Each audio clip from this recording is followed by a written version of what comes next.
Live from the Cooper Tire Broadcast Center in Grantsville, Utah. This is the 2021 Superkarts USA Pro Tour SpringNationals on the EKN Radio Network.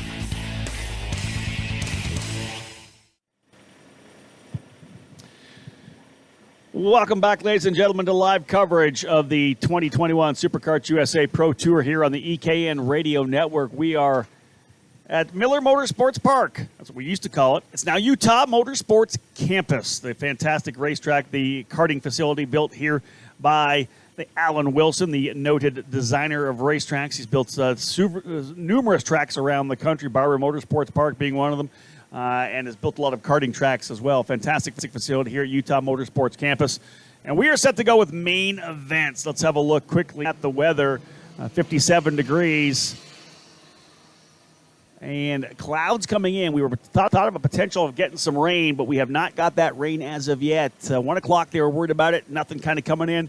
But indeed, looks like we're underway already. Drivers have got things going, and we do have some dust coming up. Like there's been some issues on the racetrack. Microswift getting things fired up here. Phaeton Saratapon starting on the pole alongside Alessandro Truchot. And Tristan Murphy and Augustus Toniolo on row 2. The drivers settling in and already rolling out here. Saratapon with the lead, and Murphy slots into second. So right into the wheel-to-wheel action. Those of you who maybe joined us earlier in the day, we, of course, had qualifying. And then pre-finals. Quick little lunch break for our Superkarts USA crew. And right back at it. This is going to be a run of racing from 1:30 here, probably right around 5 o'clock. We'll get things capped off for the day. So 3.5 hours of competition for you. We'll work our way all the way through the order. Micro Swift, the first class, they're, of course, on the racetrack right now for what will be an 18-lapper. KA100 Junior up next, followed by KA100 Senior. Then we'll have the Mini Swift category. Masters and Pro Shifter will be up at around 3:10. Then we'll have X30 Junior, X30 Master, and we'll cap off the day, cap off round 4 of the Superkarts USA Pro Tour here at the SpringNationals with X30 Senior. Again, the 12th edition of the Superkarts USA Pro Tour, the 11th running of the SpringNationals, the event that kicked things off back in 2010 at Sonoma Raceway. On track now, though, as we said, opening lap already in the books, second lap rolling for Micro Swift, brought to you by D&J Intermodal Services. Saratapon, the driver who took the lead in the number 85 Kart Republic. Tristan Murphy slotting into the second spot. Gianmatteo Rosso in third, the first time across the line. Augustus Toniolo in fourth. Sebastian Cortez fifth. Alessandro Truchot in sixth spot. Ashton Woon seventh. Reese Bowman eighth. Royce Vega ninth. And Ronson Kustas rounding out the top 10. A couple issues for some drivers early on in this one here. We'll try to get you an update on those drivers as they get rolling through. Again, 17 laps to go. It'll be 16 laps when they come back around here again. And the two-driver breakaway has Saratapon and Murphy. So again, getting things underway.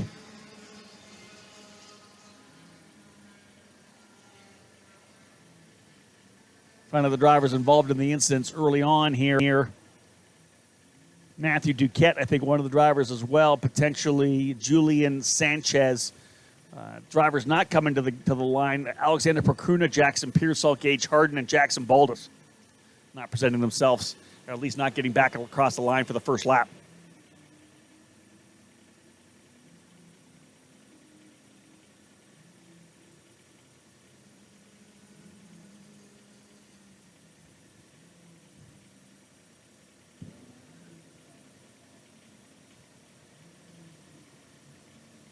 Front four drivers stretching away a little bit from 5th, 6th, and 7th. That's the group that's trying to chase. Sebastian Cortez, Alessandro Truchot, and Ashton Woon. Saratapon and Murphy up front. Saratapon in the 85, Murphy in the 11, with a little bit of advantage right now over Augustus Toniolo. He's waiting, I think, for Gianmatteo Rosso to find some speed to close up with him, to try to get that draft going to move them forward.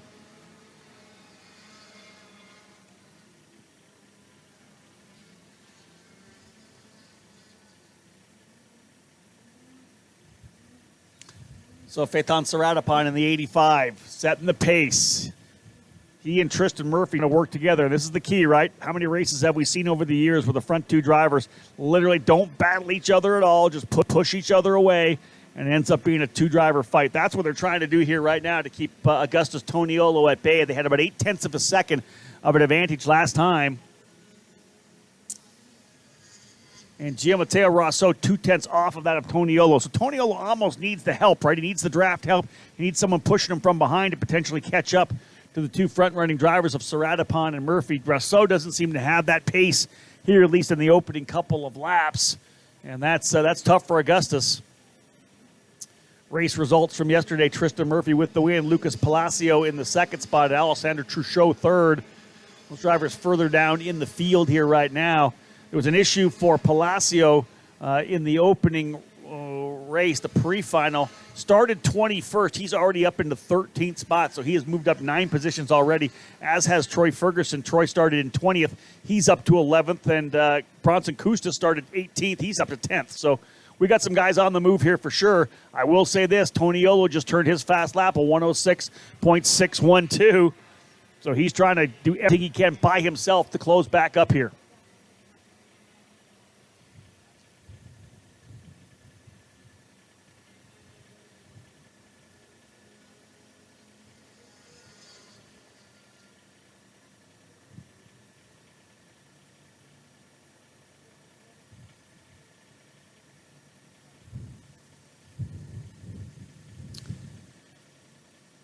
.106.612 for Toniolo. He was, as I said, the fast lap, got the purple lap, but very similar to the leaders.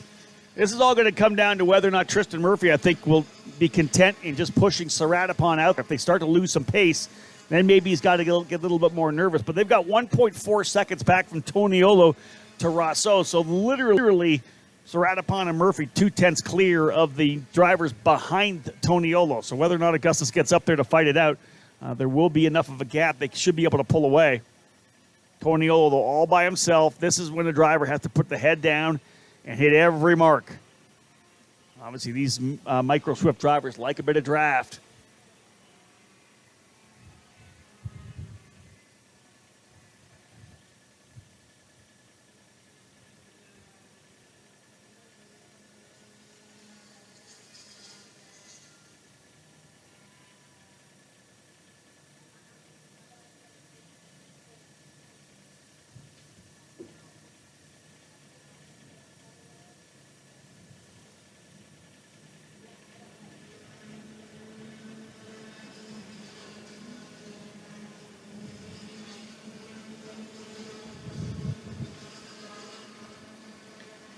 Murphy now going purple. That's crucial for them as they still have that 0.8 of a second lead on Toniolo.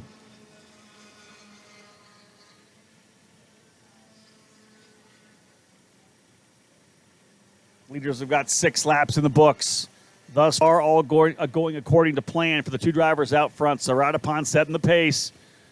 Murphy running second. Murphy releases a little bit as they come through the second left-hander in the bus stop corner, turn 7. Perfect. Pushing them all the way through, but releasing the air because obviously the big transition back from the right side of the racetrack to the left. No need to get on them too much. They need to work together if they're going to hold Augustus Toniolo at bay.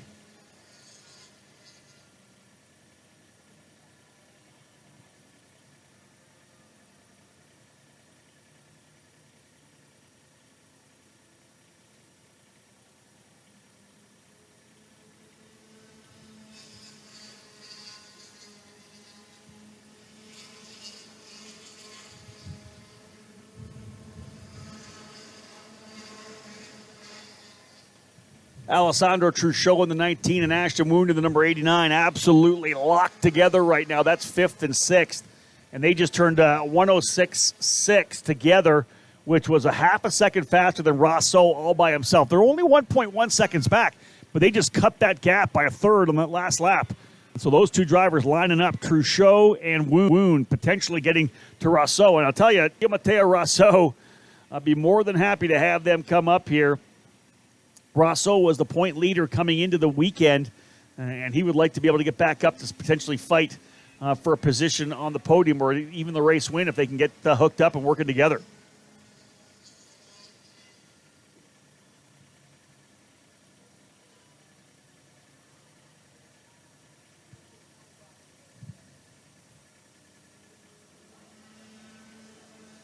Seven laps in the books of a 18-lapper. We're closing up on the halfway point here now.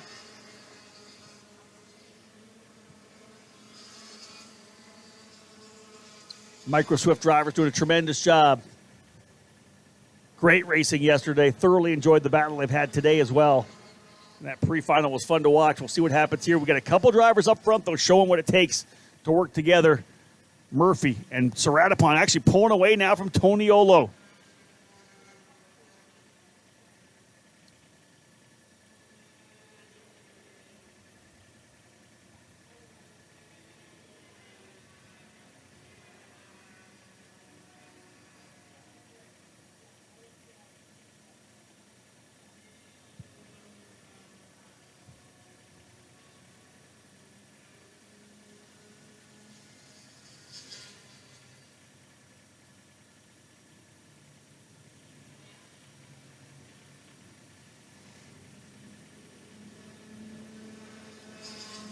Leaders stretching away. That gap, remember, was 0.8 of a second a couple laps ago. 1.6 now. The leaders getting it done. Always happy for me to be able to see. I feel pleased to see the guys show the patience up front. Tristan Murphy, not trying to go to the lead, not trying to take the spot up front, but no, just totally running strong, staying 1-2, making sure okay, and being able to pull away to make this a two-driver battle. Super impressive by both these drivers right now.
So once again, leaders out of the bus stop area, working their way through the back part of this racetrack over to turn number 10.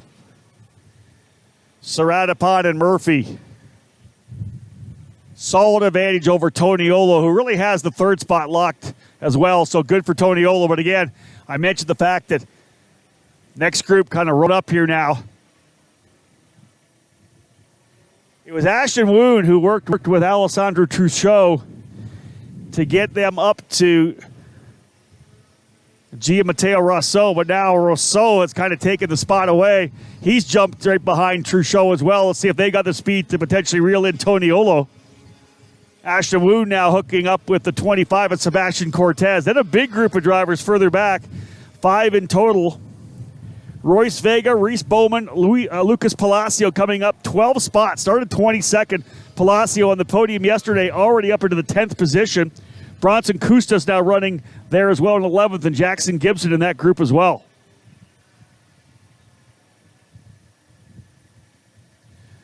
But the leaders out front looking strong here now. Watching Indy 500 qualifying earlier today, and I mentioned this yesterday, Sage Karam, who was able to get his dryer ride bowl machine into the show in last row qualifying today.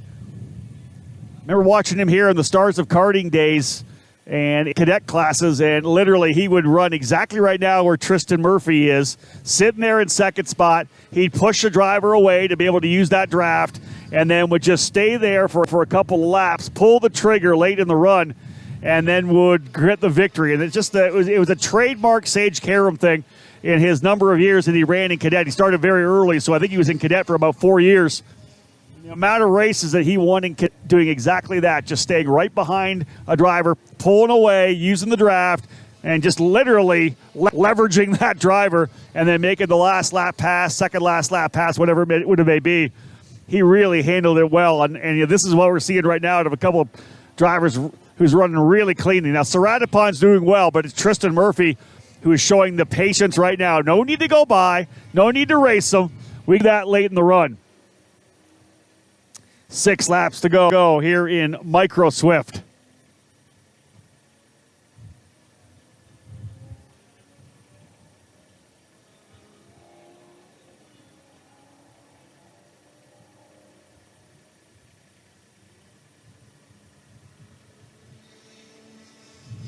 Once again, lead duo across the line, super clean. They got about, I want to say, over 2.5 seconds on Toniolo now.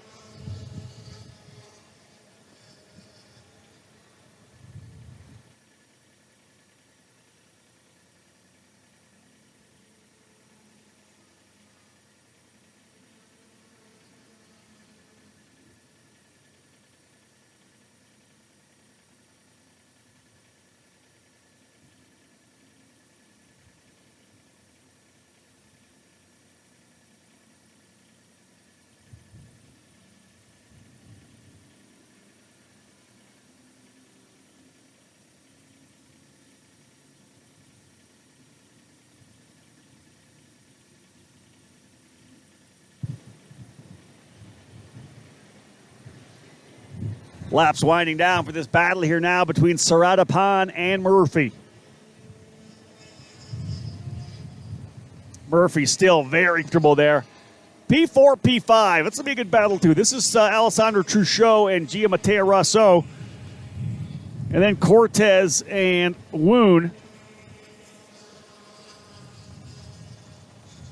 41 to Reese Bowman having a good scrap here as well with Jackson Gibson. 4 laps remaining here in the Micro Swift category. KA100 Junior drivers on the grid and ready to fire things up as well. Made an adjustment here with the EKN booth. We went from the top of a container outside to the inside of the top of the Superkarts USA tech stacker, one of the stacker trio they have to transport a lot of the equipment they have here. And doing that to potentially dodge the rain that we thought was coming in at 3 o'clock or 4 o'clock. Looks like the preparations we took may have pushed the rain away, although there is an opportunity. There's a lot of clouds still to the east here on the over top of the little mountain range here, the range that they have right beside the racetrack. And I'll tell you, by Tooele and Erda and Grantsville, it could come still.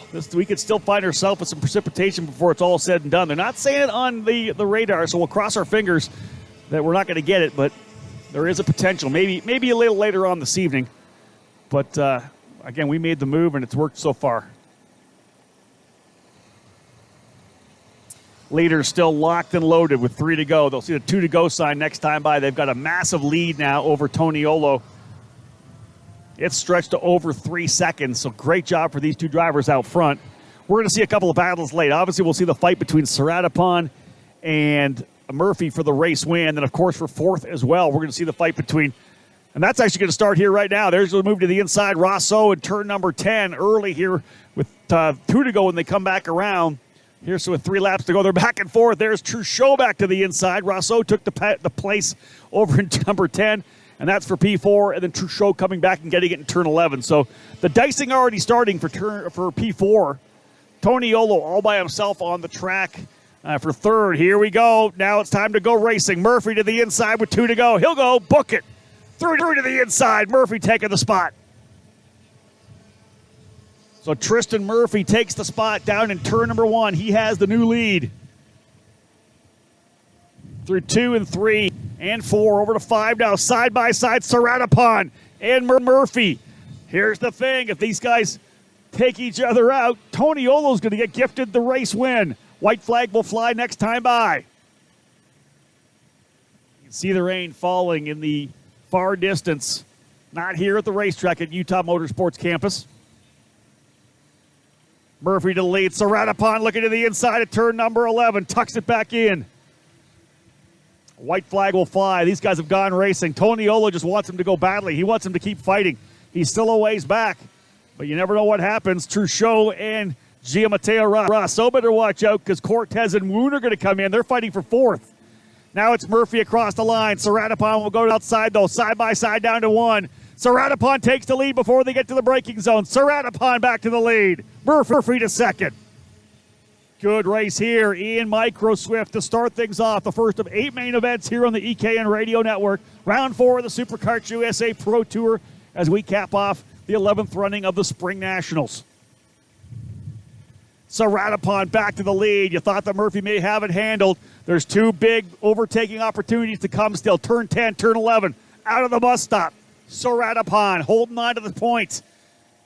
The patience all day long for Murphy. Can't get the job done in turn number 10. Saratapon still holding it. You know he'll run to the inside. It'll be a big, wide outside move. How about an over-under here for Tristan Murphy? Can't quite get it done. Saratapon holding on to the spot. This could be a drag race to the line. We've seen it in Micro. Saratapon holding the spot through the corner.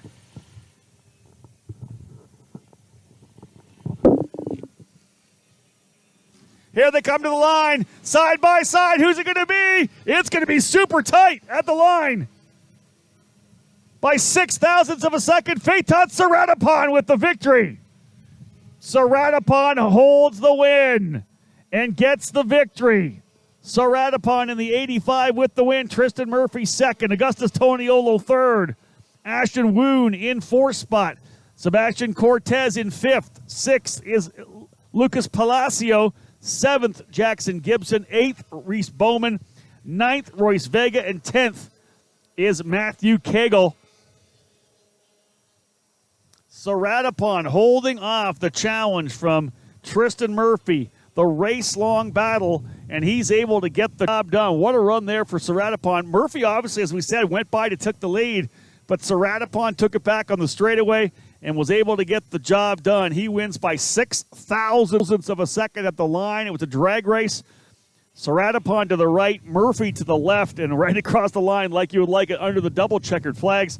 What a finish. That'll be a great photo for sure. Saratapon, Murphy 1-2. Toniolo officially on the podium in third. And Saratapon coming in here celebrating the number 85. Double hands in the air, big fist bumps. Super happy. Saratapon wins. Murphy second. Toniolo, Woon, and Cortez round out the top 5. There you have it, folks. That is your lineup. We're going to go to break. 7 more races to come. KA100 Junior up next.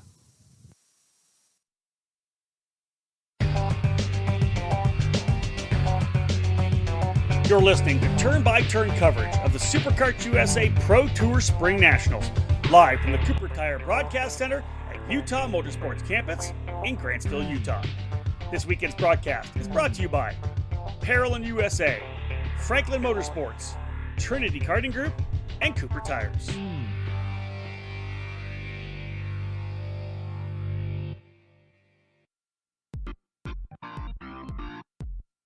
It all started in 1994 when former successful kart driver Albino Parolin decided to move his passion for karting from the track to his small workshop. That's when Parolin was born.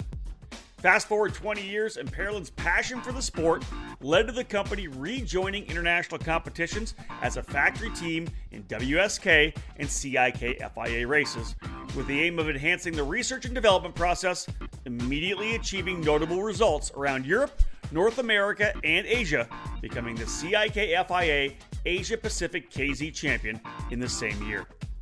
Parolin USA is North America's source for Parolin products, and we run a factory team at all of the major Superkarts USA and Rock Cup USA events.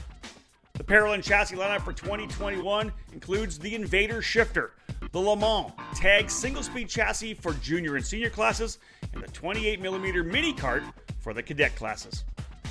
Parolin has been winning races all over the world, and it's on top of the podium in the USA as well, with drivers like Kai Sorensen, Mateus Orjuela, and Alessandro De Tullio. Get on the chassis that's winning. Drive a Parolin. For more information, head to ParolinUSA.com.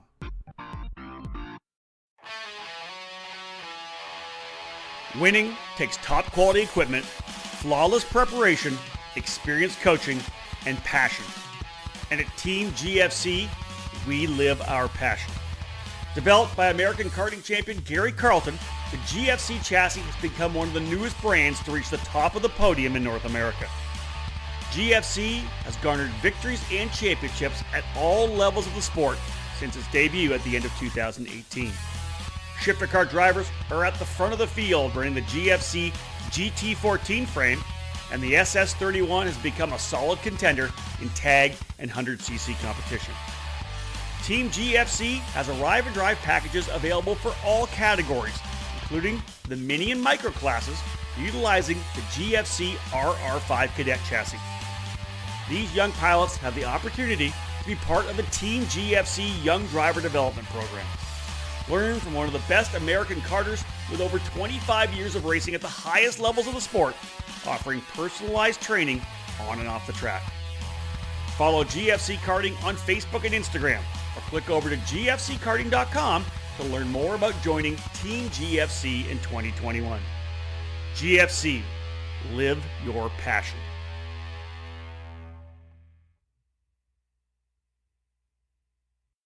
In karting, it's important to be supported by the right people. With over 40 years of experience in the sport, Trinity Karting Group has everything you need to make your program successful. We do it all, and we do it right. Trackside support and arrive and drive programs are available in 2021 for the USPKS and the Superkarts USA Pro Tour and SpringNationals, with full product sales and service and professional coaching from our experienced staff. Trinity Karting Group is a full-service operation based at the Motorsports Country Club of Cincinnati, which gives us access to our custom-designed driver training facility. This allows us to offer private, one-on-one coaching to take you to the next level. Trinity Karting Group is also your Midwest home for Tony Kart and IAME, and we're your source for MG and Avinco tires in the region. Tony Kart quality cannot be beat, so call us today to put you in a new chassis for your next event. From arrive and drive and coaching programs to the parts you need, let Trinity Karting Group provide you with customer service and a racing experience second to none. Trinity Karting Group has a long history in the sport, a winning pedigree, and we're dedicated to driver development. We take pride in our professional approach and our positive attitude. Let us build a custom race program for you. Give us a call at 513-421-4463 or check us out online at trinitykartinggroup.com.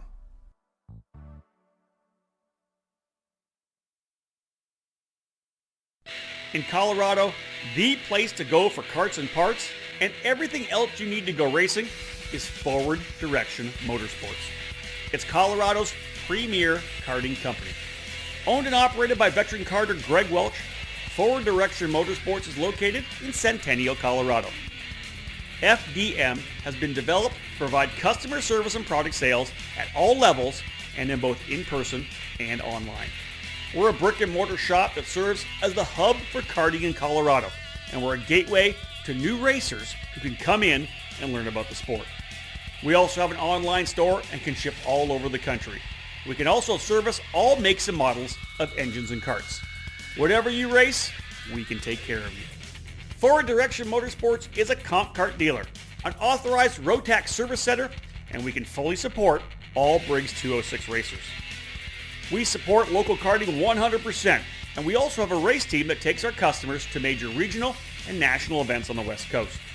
From kart prep and coaching to full arrive and drive packages, we offer something for everyone.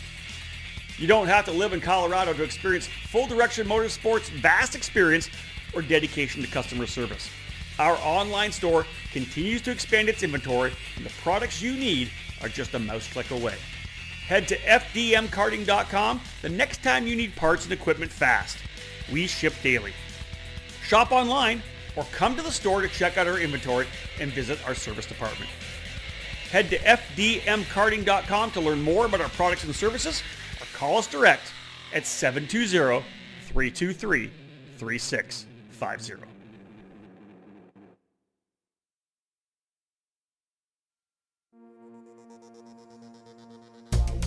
Now back to the Superkarts USA Spring Nationals, live from the Cooper Tire Broadcast Center at the Utah Motorsports Campus in Grantsville, Utah, here on the EKN Radio Network.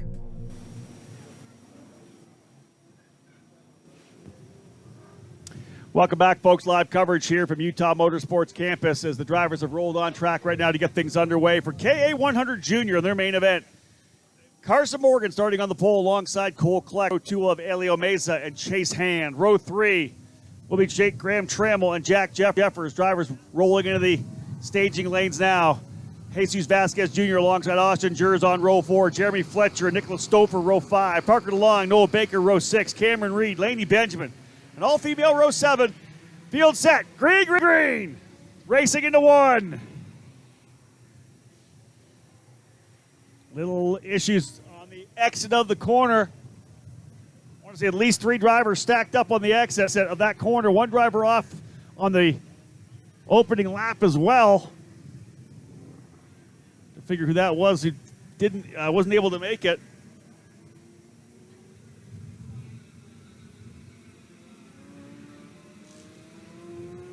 Again, KA100 Junior underway.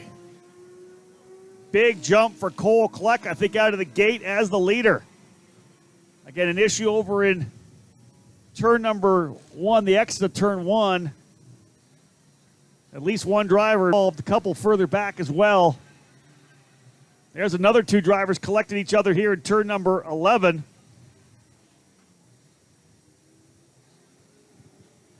Kleck is the leader. Right behind them.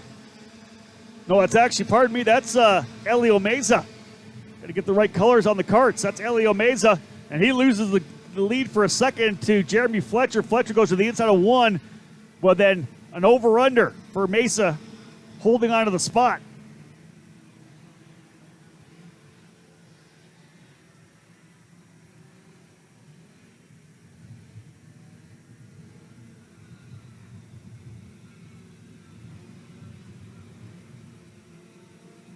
Three-driver breakaway out front now, and it's actually a pretty significant breakaway. Got to be at least over a second for sure, but no, hold on. Now they're battling out big time in turn number 10. Parker DeLong got aggressive there, tried to go to the lead, ends up going back to P3 again. This is potentially going to allow Cameron Reed to close back up, and Cooper Auclair. Cooper Auclair's worked his way to P4. Auclair in the comp cart now into the 4th spot. Indeed. Let's have a look as they come across. We'll give you a top 10 rundown. Fletcher the leader, Mesa second, DeLong in second spot. DeLong third, 4th Cooper Auclair, 5th Austin Jers, 6th Cameron Reed, 7th Nicholas Stouffer, 8th is Jake Walker, 9th Jack Jefferson, 10th is Graham Trammell. Walker up 9 spots on the opening lap. Carson Morgan not coming across the line like Morgan might have been out in the opening lap. Not sure what happened to Carson Morgan there, but not seeing him at all coming across the line. No laps in the books. Oh, hold on. Carson's the one that I said that was out at the start of the race in the middle of the bus stop before we even went green. Carson Morgan out. Count this race as his drop in the championship standings. Wow. Tristan Young, one of the drivers involved as well. I believe he might have been the driver involved in 1. Tyler Akagami was the driver out in turn number 1. Tristan Young, I think, potentially he and Laney Benjamin were the drivers involved in the incident in turn 1. Benjamin, who started 14th, falling all the way back, now into the 26th spot.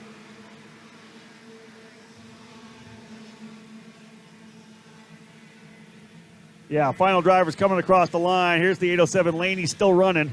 Indeed, she's still on track, as is Tristan Young. So the only 2 drivers out, Carson Morgan before the green flag and Tyler Akagami before they completed the first lap. Here's the 842 coming in with damage.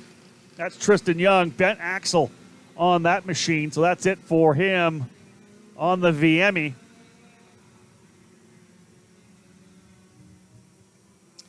Parker DeLong has gone to the lead, but he'll lose that here in turn number 11 as Jeremy Fletcher rolling back in. And unlike what we saw with Phaeton Saradapan out front when they were able to pull away, indeed not happening here. DeLong, Fletcher, and Mesa continue to battle back and forth, and that's going to bring the 831 of Austin Jers into the fight.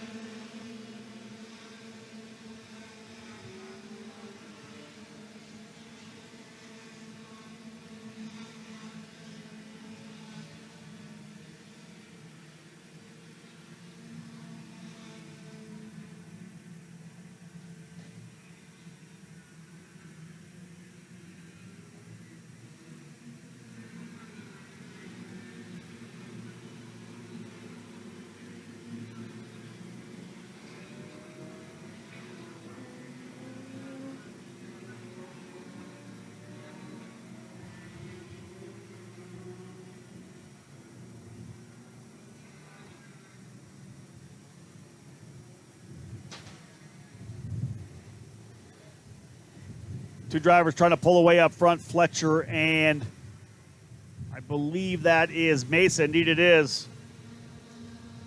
Like we had said, Tristan Murphy and Peyton Saratapon in the micro-clad category really showing what it takes to be able to pull away. They didn't battle each other at all throughout the race, stretching away, making the fight all amongst themselves. Again, guys getting a little bit racy here, and that didn't play out. There's a lot of guys still in the fight. Austin Jurge just went purple. He's working his way up. Bunch of dust falling that I can't see why it happened. Up on top of the stacker here now. The only thing I can see 1, but I can't see 2, 3, and 4. 5, 6, and 7, I can see the driver slowing coming out of 4, hand in the air. There was one driver that had damage. Last time by, Jeremy Fletcher led. Mesa second, DeLong third, Jers in fourth spot, Cooper O'Clair fifth. First two drivers squaring off, first and second, all together. Austin Jers has gone to the front. We've talked about Austin a lot, but he is rocking right now. Jers to P1 with Parker DeLong, and they've got a room. They've got gap. Something happened. Scrolling down the field, who's dropping? Mesa dropped all the way back into 12th.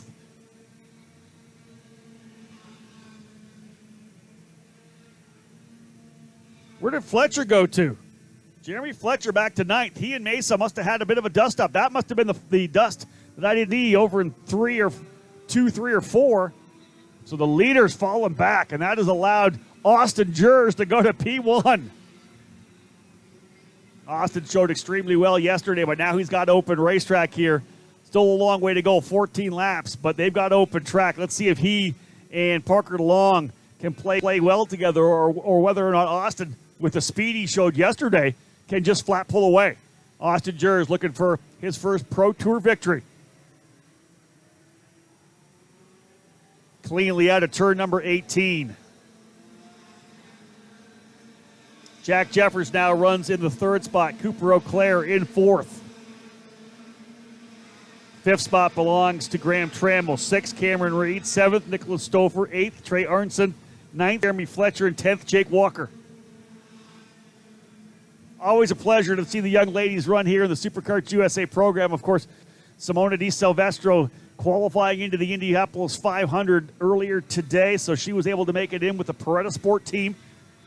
A female forward operation, a lot of female girl drivers have worked their way through the 500, but this particular team, Peretta Sport, will have a number of females over the wall as part of the pit stop crew, which I think is tremendous and just a great program that we hope to see kind of extend and maybe present even more motivation for all the young ladies we have in our sport to find their way to the very top, whether it be IndyCar as a driver, an engineer, over the wall crew, I don't care what it is. So many racers, of course, in karting, thinking about potentially the dream of being a race car driver, but just being here at this level of racing, and just in the sport in general, that gives them the opportunity that there are so many places, so many occupations within motorsports where you can do what you love, be part of the community you love. You can race on the weekends, off weekends, but anywhere from team management, like I said, you walk up and down the IndyCar paddock, you'll see engineers up on the box as well. Again, good to see at least a couple of them going over the wall here. Obviously, a lot of people in communications and management. A lot of opportunities for young ladies throughout our sport here. You just got to have the passion and the dedication for it. Austin Jers leading the way with 12 to go. 20-lapper for the drivers here in KA100 Junior. Our senior drivers will be up next. Jers slowly but surely inching away from Parker DeLong. Last time by, almost identical lap times from those two drivers, 0.3 of a second the gap. And it's not like the wind. It's still kind of behind us here. Maybe it's kind of a little bit into their face, into the straightaway, but if it was directly in their face, the draft, of course, will play a lot. Not right now. That more side wind, more perpendicular to the front straightaway, taken away from the opportunity for second place to be able to use that draft. Front three drivers pretty separated. Fourth and fifth, not so much. Cooper O'Clair runs fourth. Graham Trammell right there on him.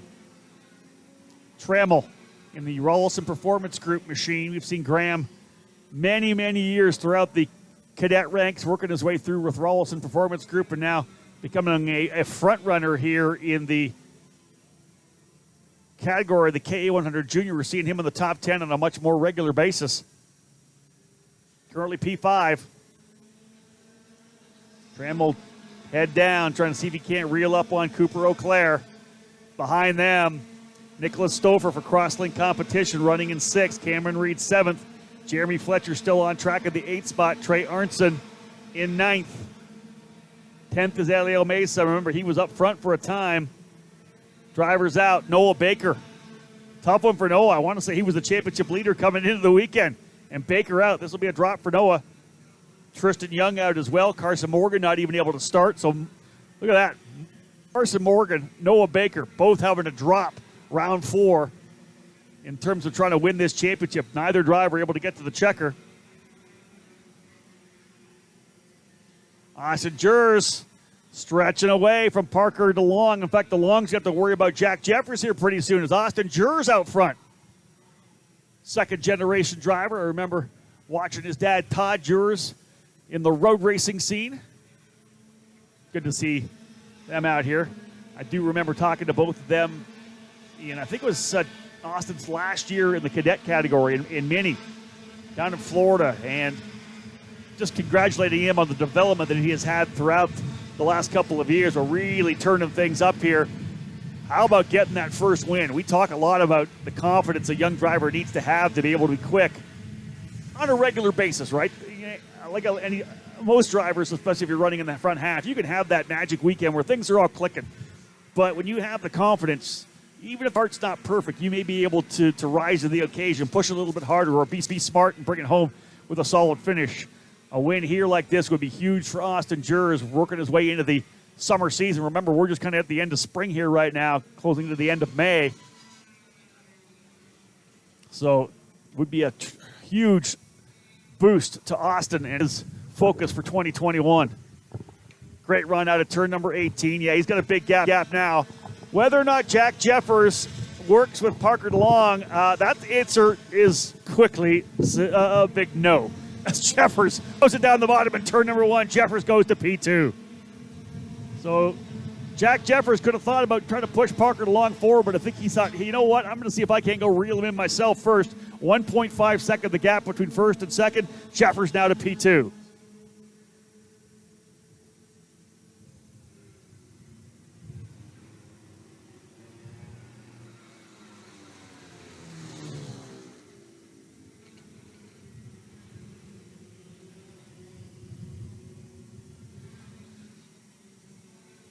So let's look outside the top 5 right now. Again, Jeffers second, DeLong third. Fourth is Graham Trammell, able to get by Cooper O'Clair. Then a big gap back to the next group, Jeremy Fletcher. I believe he might have been the point leader in this category coming in. I said it was Noah Baker, but I think it was actually Jeremy Fletcher here in KA100.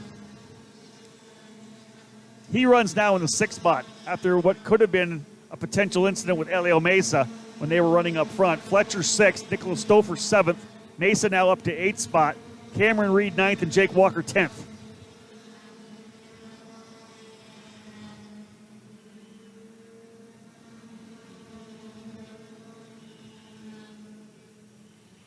Trying to pick up some of the big movers, the leader being one of them. 7 spots up for Austin Jers, started 8th, now running as the leader here. Cooper O'Clair, 15th to 5th. What a great run for the comp kart driver. Cooper O'Clair up to P5. 7 position improvement for Jake Walker as well to 10th. Danny Dzelski from 19th up into 11th. So a good run for Dzelski as well. Dzelski looking to see if he can't potentially get into the top 10. Only a 10th back. He's in that group there, just outside the top 10.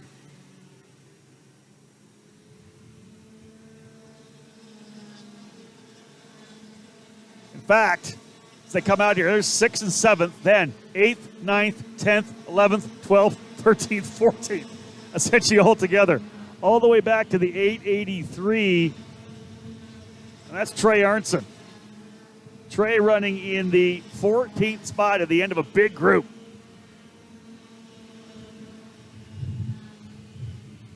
Lainey Benjamin after her issue, trying to fight her way back. She's got up to 22nd, chipping off a couple of drivers.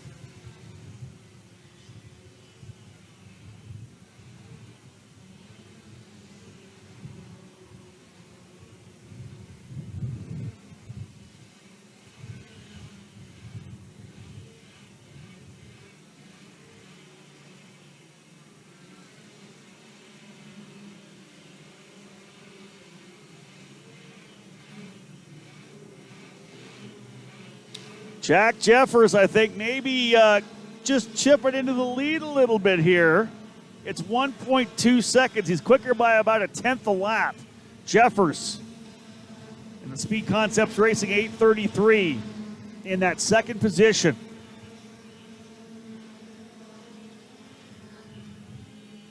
Jeffers lead 1.2 seconds. 5 laps to go. KA100 Senior will be up next.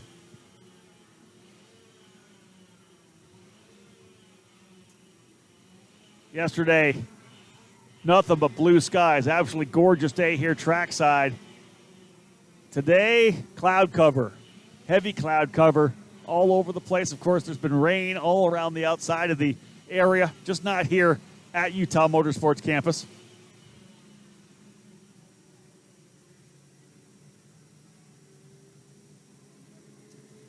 1.2 seconds was the lead for Jers last time by. That's what is it now. Let's knock it down. Oh, it's 1.3. He's gained a 10th. Jers going in the right direction if you want to get that first victory. Elio Mesa has worked by Fletcher again. You wonder whether or not any kind of ruling will come down for that contact. Well, again, I didn't see it behind the race kart race control here, the tower, from where I am in my vantage point. They were running first and second, ended up coming out deep in the top 10. Gave Austin Jers, who had worked himself to third, a free pass to the lead. I don't know that Jers was going to be able to be challenged, though. He was coming forward in a big way. I think he would have got there anyway and potentially got to the lead as well, but he has got it now and doing a tremendous job. 1.3 seconds the advantage for Jers over Jeffers. Parker DeLong by himself now in third, but Graham Trammell keeps kind of reeling in on him. In fact, Trammell was pretty quick last time by, about a half second faster. We may see Graham Trammell fighting his way to P3 here. He's got the head down. 3 to go. Yeah, again, Trammell half a second faster last time by. Trammell's coming. He's going to go to P3. We're going to have a fight for that position before we're all said and done.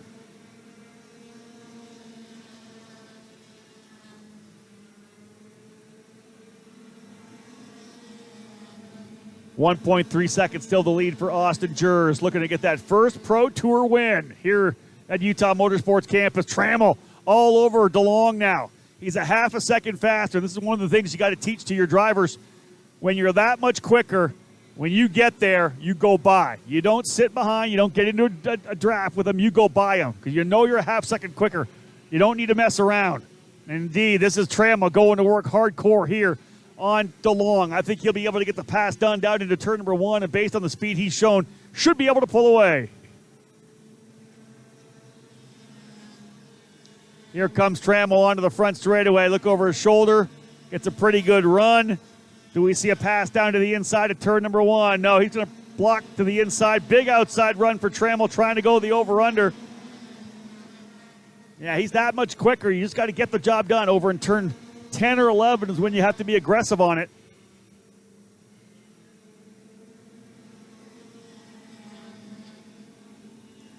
That's the key, right? Isn't that like the ultimate question when you got a driver who's running the defensive line the whole time or on the inside and you're trying to find a way by? Do you get a bit of the permission to give him the chrome horn? You're allowed to move him out of the way a little bit?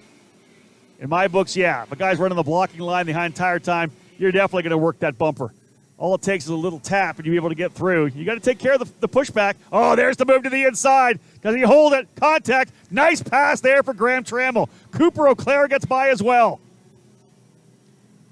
Parker DeLong just probably left about 55 inches on the inside, and boom. In was Trammell. A little bit of contact at the exit as DeLong tried to get a little over-under. Didn't work, and Trammell's got into P3. Good pass there for Trammell. Cooper Auclair able to take advantage of it. A couple drivers spinning further back, one of them being Laney Benjamin. I think she got collected there. Final lap on the racetrack. Yeah, Benjamin got collected by a spinning Jack Schrady, I believe. Austin Juror's final circuit, folks. He's been maintaining that 1.3 second advantage. And indeed, he'll come through turn number 10. Jeffers has not stopped the push, but P2 is where he runs. Trammell into third. Good fight back again for probably, I want to say 6th, 7th on back. Yeah, that's Fletcher, Mesa, Hand, Reed. We'll pick that up in a second. Coming out at the final corner, though, ladies and gentlemen, the first Pro Tour win. Austin Jurors victorious in Utah. In KA100 Junior, he wins round 4 of the Pro Tour.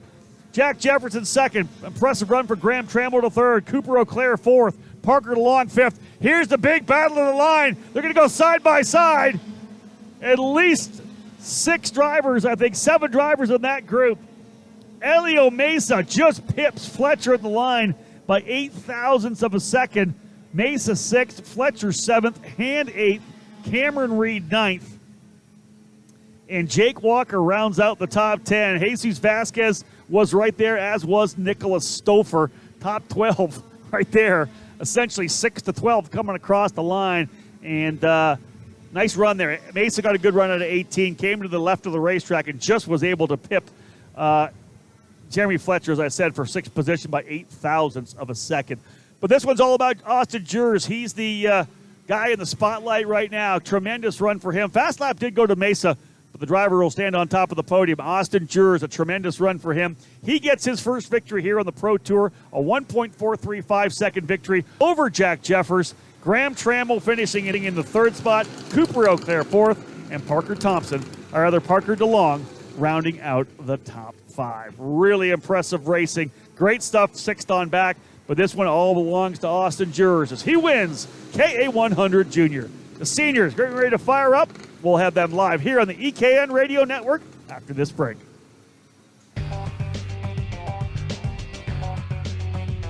You're listening to turn-by-turn coverage of the Superkarts USA Pro Tour SpringNationals, live from the Cooper Tire Broadcast Center at Utah Motorsports Campus in Grantsville, Utah.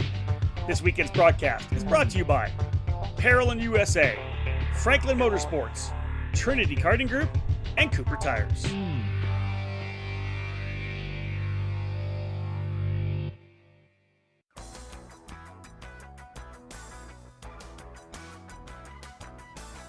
In racing, experience is priceless.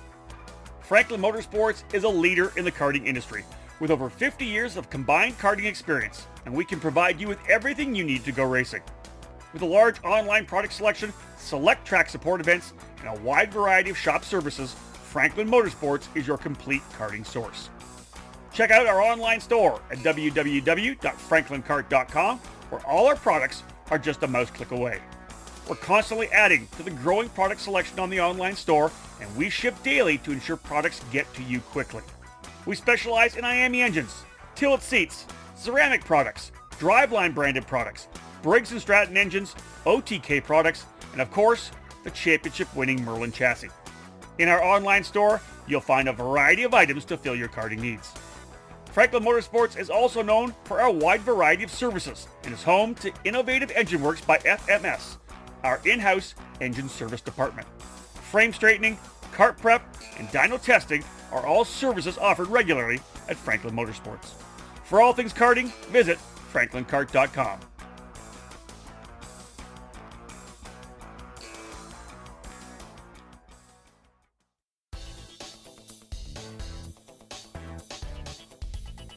If you're searching for a program to elevate you in the motorsports ladder, Crosslink Competition is your next step. Crosslink Competition provides arrive and drive programs that include driver coaching, data analysis, and an engine rental program for all major events in the 2021 season. Team Crosslink is scheduled to compete at the Superkarts USA Pro Tour, Rock Cup USA, and the United States Pro Kart Series events, along with regional and local programs from their home base in Texas. Crosslink Competition is a full retail shop for the Xpree chassis and OTK kart parts. Many new and used packages are available right now through their Dallas headquarters. For drivers interested in making the jump from karting to cars, Crosslink provides a streamlined opportunity for you. Team Crosslink and Kiwi Motorsports is a championship-winning operation in the F4 United States Championship program, providing the perfect transition within the same. Drivers looking to compete with the elite level karting program or pick up gently used team equipment are asked to call 214-432-4413. Be sure to follow them on all social media platforms at Team Crosslink.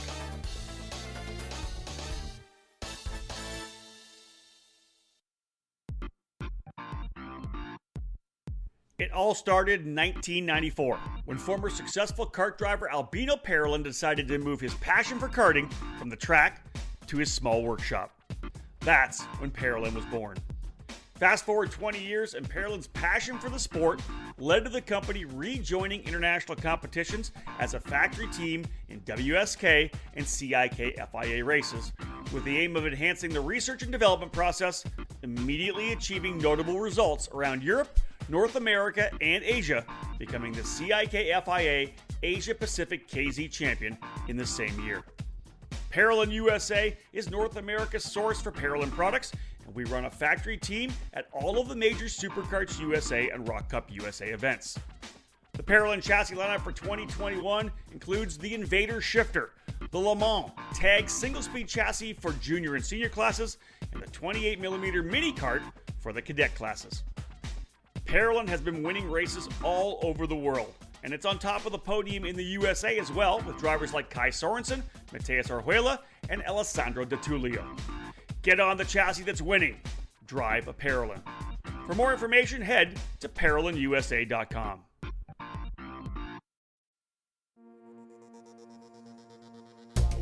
Now back to the Superkarts USA Spring Nationals, live from the Cooper Tire Broadcast Center at the Utah Motorsports Campus in Grantsville, Utah, here on the EKN Radio Network.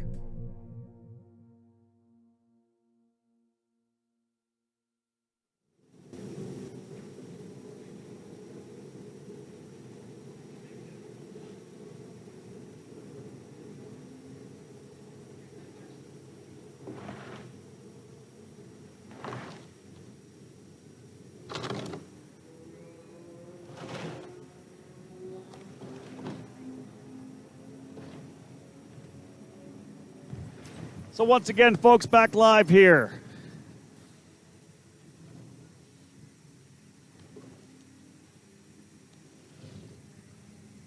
Drivers getting set to go here again. KA100 Senior getting ready to go. Our third of 8 main events this afternoon, round 4 of the SKUSA Pro Tour. Blake Nash starting on the pole position alongside Macy Williams. Nolan Allison and Cole Morgan on row 2. Caleb Schrader and Josiah Tracy on row 3. Row 4, Andy Nish, the local driver. And Chase Park, row 5.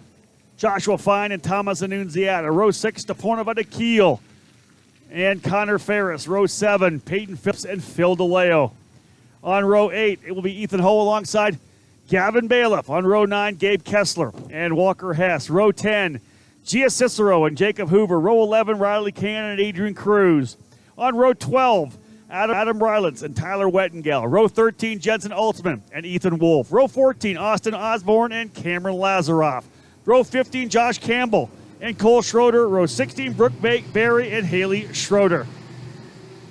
46 guys in the field. We got ourselves through a bunch of them. Field set. And I don't think we go green. We did not. Yellow. What happened there? Let's keep going. Row 17 will have Ethan Rapp alongside Charlie Murphy. Row 18, Drew Chappelle and Royce Johnson. Row 19 will be Ryan Vincent and Brett Ravetta. On row 20, Dylan Town alongside Deanna Hoffman. Row number 21, Daniel Eaton and Richard Fogarty. 22 will be Evan Concepcion and Franco Sacripanti. And on the final row will be Luca Cambria. 45 drivers, I believe, took to the pre-final. We're getting set to go. Wind still whistling from our back here. It has not yet turned into our faces. The third of 8 races. Ready to rock.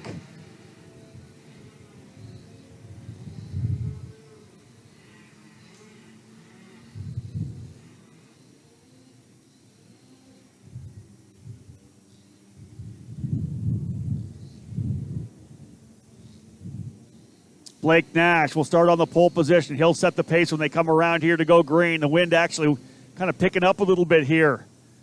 2:30 Mountain Time. 5 more races for you here after this one.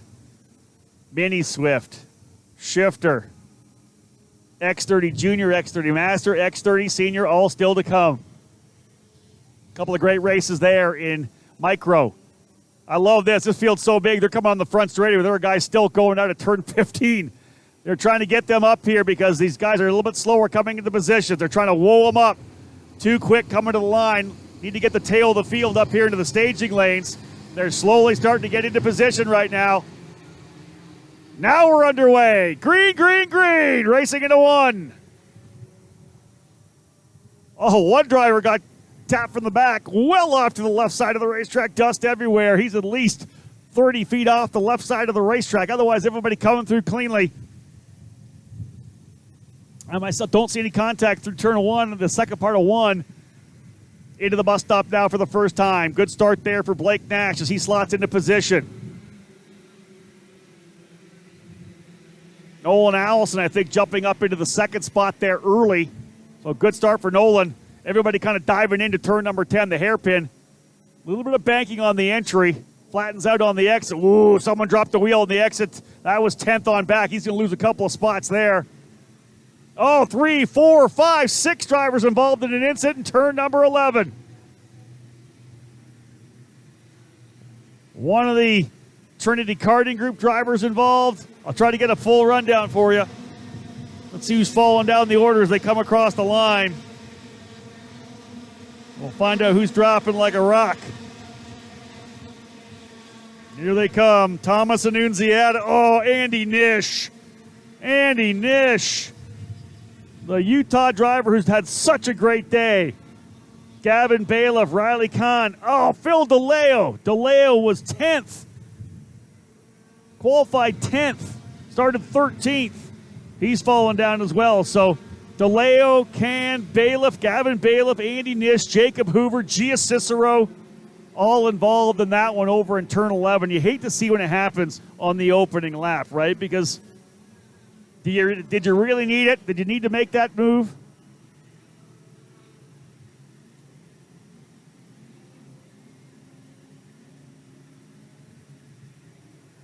Got to get to the end if you want to win.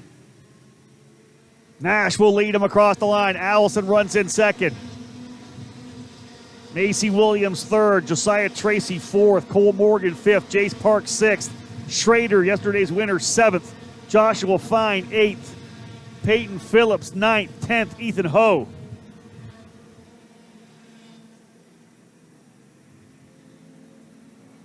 Got to be some big movers after that chaos. How about Austin Osborne up 16 spots? He was perfectly placed to miss all of that chaos, and he went from 27th to 11th.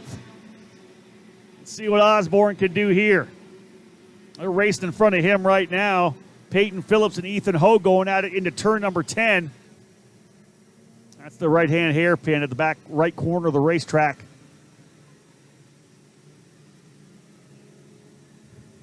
Standing on top of the stacker trailer here outside the tower, I'll tell you, it feels like the temp has dropped at least 3 or 4 degrees, maybe 5 degrees. Let's see what they're saying here now. Still telling me 57 degrees. It doesn't feel like that. On my phone, Grantsville, which is not quite, we're a little ways away from Grantsville, not a ton, but it's telling me here that we are going to get 90% chance of rain at 3 o'clock. That's 25 minutes from now. That will be just in time for the Mini Swift drivers. So we have a potential for precipitation. I don't see any, no idea. I was going to say, I don't see any carts with rains on them. And I see one pushing up here right now.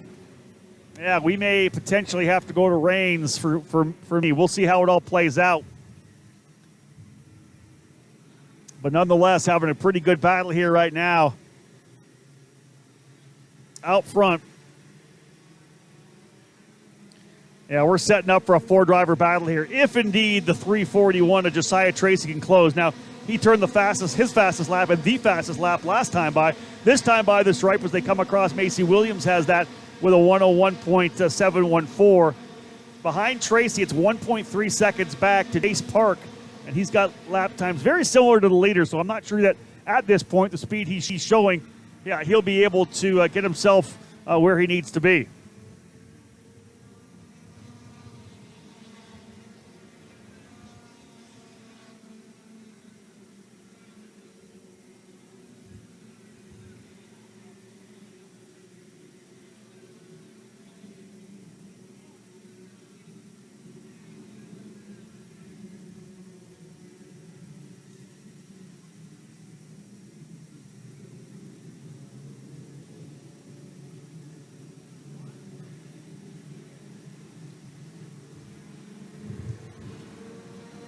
Leaders again coming across start finish here now.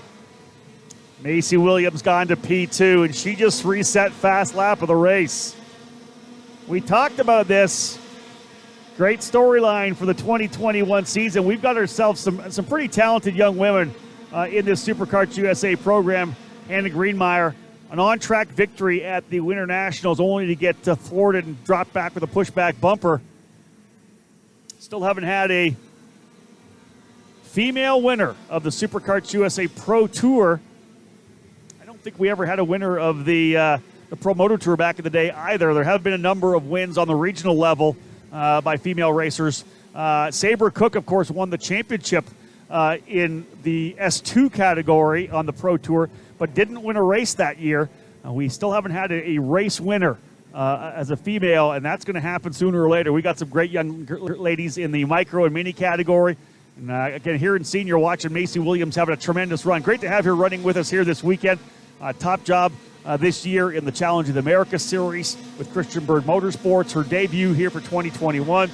Great battle right now up front. Blake Nash, Macy Williams, Nolan Allison, Josiah Tracy tried to close as well. Jace Park doesn't look like he's getting any closer from P5.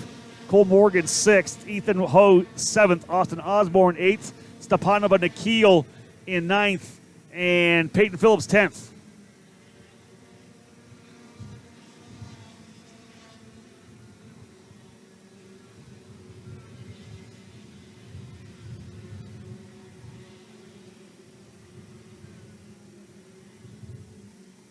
Long way to go in this race. Again, we are a 20-lapper, right? We're only 6 laps in. So front 4 driver doing a good job just holding on here out. Setting the pace, lock it in, put the laps on, move forward, see what you can do.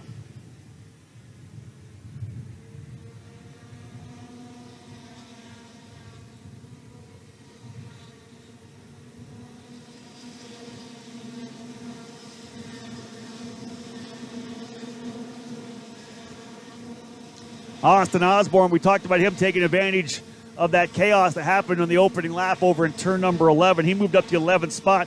He's chipped away at it. He's now up into the 9th position. 18-spot improvement for Austin Osborne right now into the 9th spot. Right there with Nikhil. Into 9th. In front of them would be Cole Morgan and Ethan Ho. There goes Ho to the inside of turn number 10. Book it. Ethan goes to P6. Ethan Ho into the 6th spot. Morgan not going to do it. Ho actually tapped the helmet saying, hey, let's go. Morgan said, nah, I'm going to go back by again. They may have had an opportunity to pull away a little bit, but I'll tell you, they better watch out because here come the veterans, Nikhil and Osborne. These guys aren't young guns. These guys have been around a long time. They're looking to get to the inside. Watch Nikhil go through, and then Osborne coming right through as well. I love the veterans coming through. 2019 KA100 champion here on the Pro Tour, Austin Osborne, teaming up with multi-time Team USA driver Stepanova Nikhil.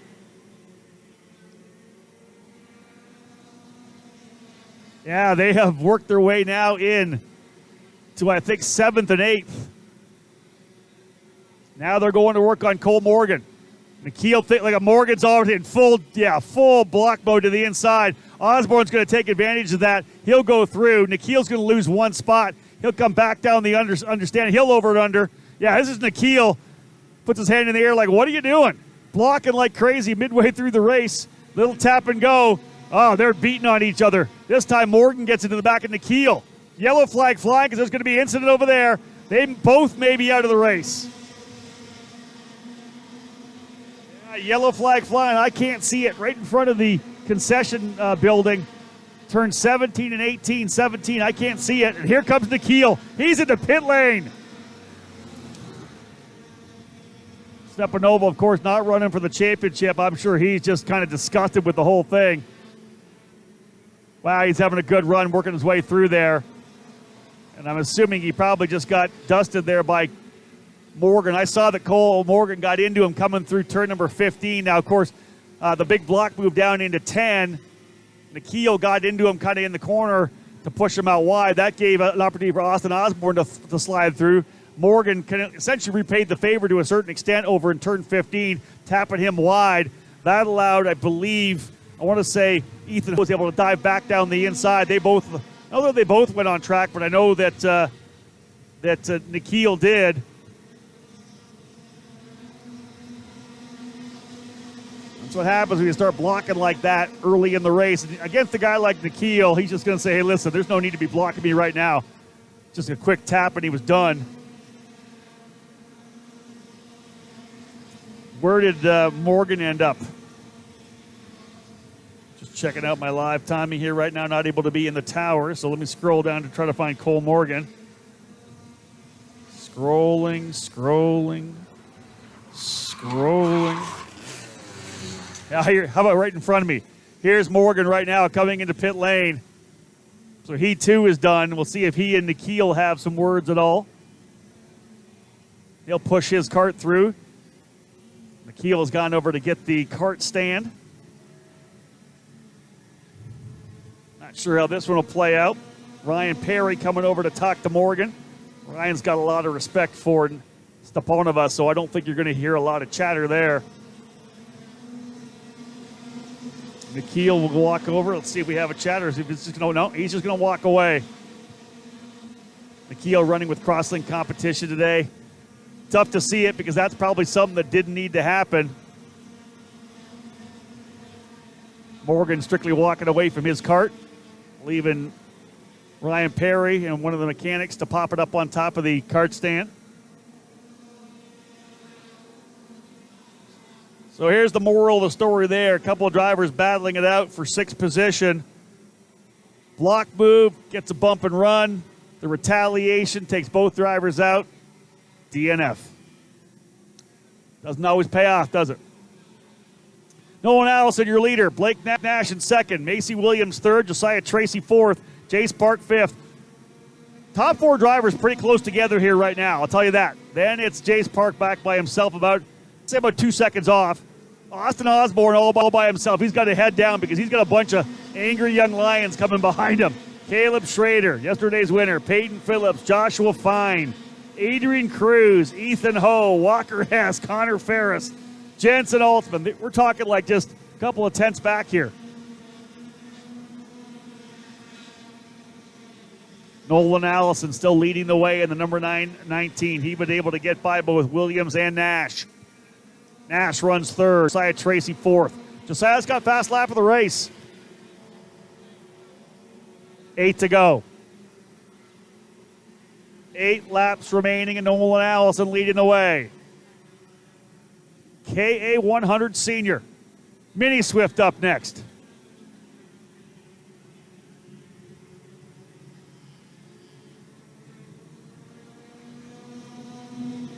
Blake Nash on the rear bumper of Macy Williams to push her down the straightaway. Macy had some quick laps early. You look at the fast laps. We're working what? Lap number 13, lap 10 for Allison, lap 9 for Williams, lap 5 for Nash, lap 10 for Josiah Tracy, and Josiah's was the fast lap of the race as well.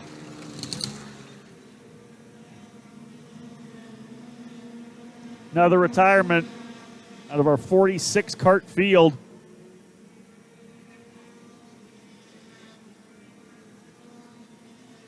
That's the 983 of Cole Schroeder.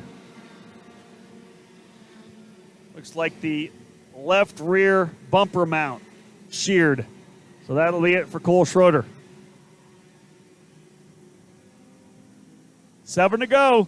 Leading Edge Motorsports, the sponsor of our KA100 Senior class. That's all I can see right here from my vantage point, right beside the Leading Edge team.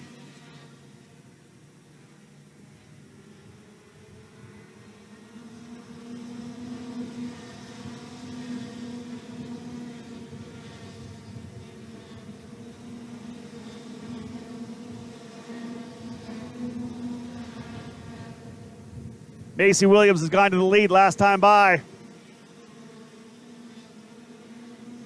But Allison taking it right back. Top 4 drivers. This is what I like to see. This is when, you get into the last 5 laps, which we're going to get to next time by. You've done all that work. Got yourself to where you need to be. 15 laps of racing to start things off. Pulled away. You've got like 2 seconds on the guy back in 5th. Now, let's not count out Jace Park when they start racing. But after Jace Park, way back, 6.5 seconds to Austin Osborne, who is slowly getting reeled in by Caleb Schrader. Now you got to go to work. Josiah Tracy trying to close up on Blake Nash. Nash knows that he can't let them get away. He's going to push Macy Williams all the way back to Nolan Allison. Nolan gets a pretty good run. I think through the final complex of corners, he's really good because he stretches out nicely. Key is how this is all going to play out. Last 5 laps, and when you start thinking about the strategy, where do I need to be? Blake Nash right now sitting P3. Seems pretty relaxed. Josiah Tracy seems like he may be holding on a bit back in P4. Leverage on the draft when he can, but he's P4 as well. That's a tough place to be. You gotta get the first couple of spots, at least one spot here in the next couple laps. Nolan Allison up front. That point, you're just hitting your marks. You know they're coming for you sooner or later for Nolan, especially if they're right there, but you're going to hit your marks to see if you can't hold them off. If you got to go defense, you will. Look at, again, another probably 4 kart length lead for Allison coming out of 18 out of the front straightaway. Good stuff.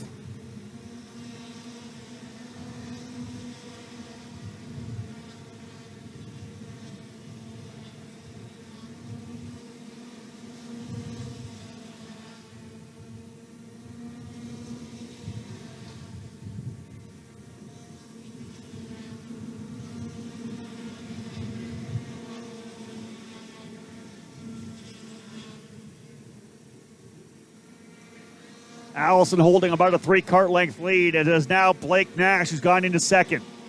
Said I wondered how long Nash was going to wait for it. It'll be 3 laps to go next time by. Blake Nash has gone to P2. Macy Williams third. Josiah Tracy fourth.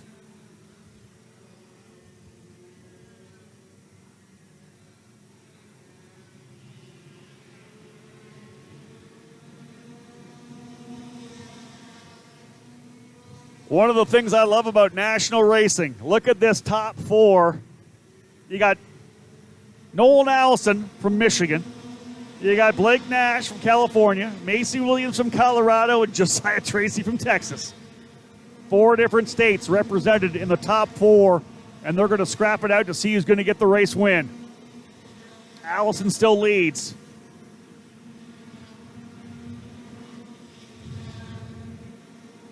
Is he a Wolverine fan or is he a Spartan fan out of Michigan? Probably not Ohio State. He's leading the way right now in the Rollison Performance Group Cosmic. Allison, Nash, Williams, Tracy. That's what we're focusing on here for the last couple of laps. Fight further back, and we'll give a quick little update. For 6th on back, it is a huge group of drivers. Osborne still holding the position of 6th. Adrian Cruz, I believe, has worked his way up now into 7th. Indeed, Osborne 6th, Cruz 7th, Joshua Fine 8th, Caleb Schrader 9th, Peyton Phillips in 10th, Ethan Ho 11th, and then a half a second back to Connor Ferris and Walker Hess. White flag flying. 1 lap to go. Allison with the lead. Josiah Tracy having trouble through turn 8. Almost takes out Macy Williams. But Allison's got a big lead here in the final circuit.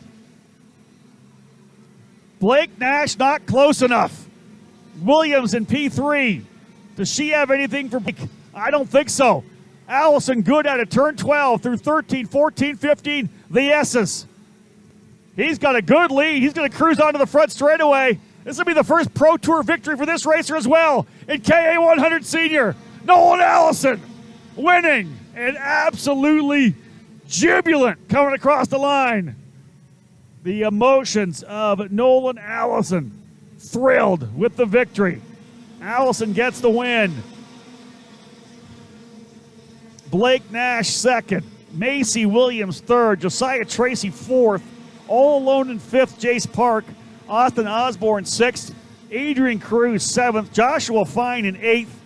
Ninth is Caleb Schrader. Peyton Phillips rounds out the top 10, but challenged over the last couple of laps. And in fact, I think lap five to go, I believe Nash had gone to the lead, but Allison took it right back. And what a victory for the driver here of the Rollison Performance Group team. You can just see the absolute exuberance. And he will cruise around here, having scored this victory. He is slow on the track. A couple of his teammates, Caleb Schrader, coming up. Yeah, he's going to take an easy cruise around here as the race winner. So there you go, folks, wrapping things up for KA100 Senior. Nolan Allison, his first Pro Tour victory. Blake Nash in second. Macy Williams ends up in third. Josiah Tracy fourth. And Jace Park rounding out the top five.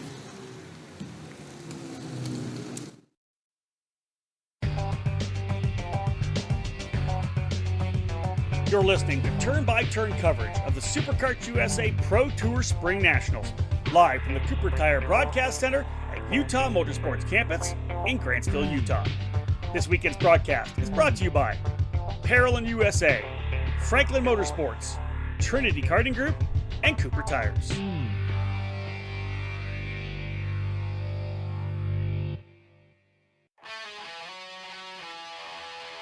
Winning takes top-quality equipment, flawless preparation, experienced coaching, and passion. And at Team GFC, we live our passion. Developed by American karting champion Gary Carlton, the GFC chassis has become one of the newest brands to reach the top of the podium in North America. GFC has garnered victories and championships at all levels of the sport since its debut at the end of 2018. Shifter car drivers are at the front of the field running the GFC GT14 frame, and the SS31 has become a solid contender in tag and 100cc competition. Team GFC has arrive and drive packages available for all categories, including the mini and micro classes, utilizing the GFC RR5 Cadet chassis. These young pilots have the opportunity to be part of the Team GFC Young Driver Development Program. Learn from one of the best American karters with over 25 years of racing at the highest levels of the sport, offering personalized training on and off the track. Follow GFC Karting on Facebook and Instagram, or click over to gfckarting.com to learn more about joining Team GFC in 2021. GFC, live your passion.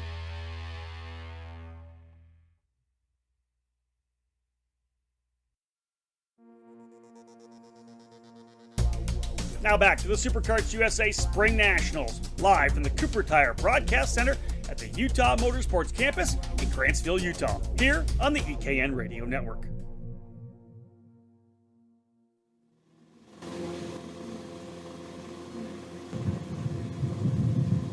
Many Swift drivers on the racetrack as we're getting right back at it.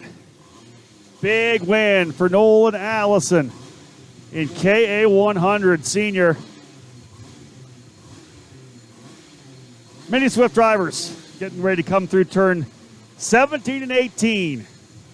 Point leader Enzo Vidmontien starting off pole alongside Diego Ardiles, Asher Osteen, and Jensen Bennett on Burnett on row 2.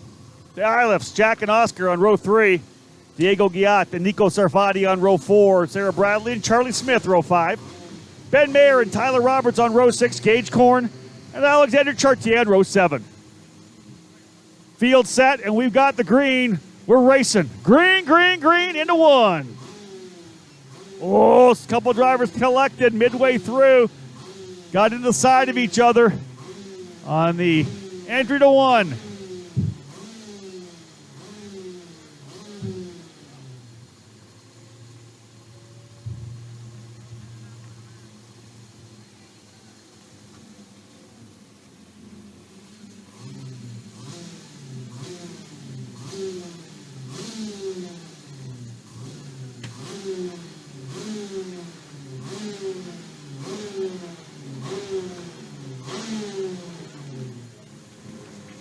Big lead out of the gate for Enzo Vidmontien. How do you get a lead like that at the start of a Mini Swift main event? He's making this look like the pre-final as he has already jetted away. It's got to be 7 or 8 car lengths. No, hold on.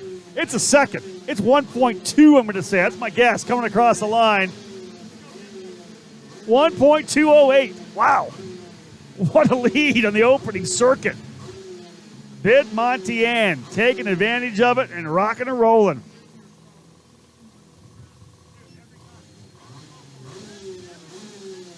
Vidmontien with the lead. Asher Osteen starting into second here at the start. Jack Iliff third. Jensen Burnett fourth. Diego Ardiles in the fifth spot. Oscar Iliff sixth. Diego Giat seventh. Sarfati, Bradley, and Ben Mayer. Top 10 on the opening run here.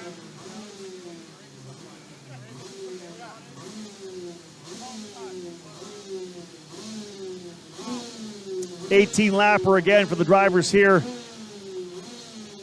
in the Mini Swift category. Cadets running 18 laps, everyone else running 20.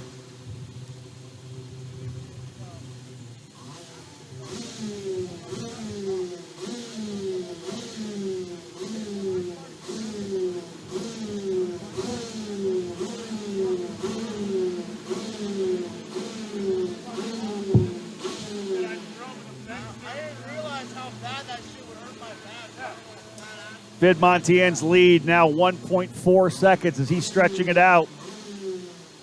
Coming in with the point lead and looking even better now. That's pretty impressive.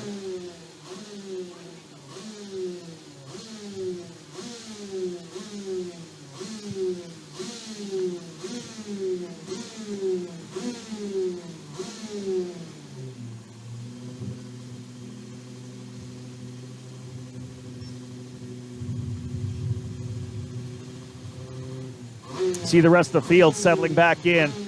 Second, third, fourth, they're going to have to work together. If there's any way they're going to get Vidmontien, they got to line themselves up, start pushing, and see if they can't reel into the lead, because out front right now, Vidmontien looks like he's ready to pull away here. From my vantage point here as well, just outside race control, a good look on down on the Superkarts USA Tech area, and you can see the congratulations being handed out to Nolan Allison. Team coming in, number of the mechanics from RPG, Austin Garrison, here comes Chase Hand as well. Just a lot of congratulations being laid out here to Nolan Allison after the victory in the KA100 class, getting that first win. And there's Mike Rollison and Nolan Allison. That's the team owner. A lot of work gets done under the Rollison Performance Group tent, so much of it about driver development, not just about providing race-winning machinery, but really about trying to get these kids developed. They do a lot of lead falls, a lot of track time. I think over the years we've seen so many drivers come up through the ranks. You look back at Luke Selican or Blaine Rhoda, some of these guys that have Davey Manthei, these guys that have worked their way through that program and just got better and better. Rocha, one of the drivers I can think of that really stepped things up. Of course, Luke Selican has stayed with the team as a kind of their junior driver coach, and they put together a tremendous program, and kudos to Nolan Allison on that big win. Vidmontien now leading by 1.7 seconds as the win, getting back to where it was earlier. Whistling again. Coming from behind us here on the paddock. Hasn't made that switch, that turn back in our faces that it did yesterday.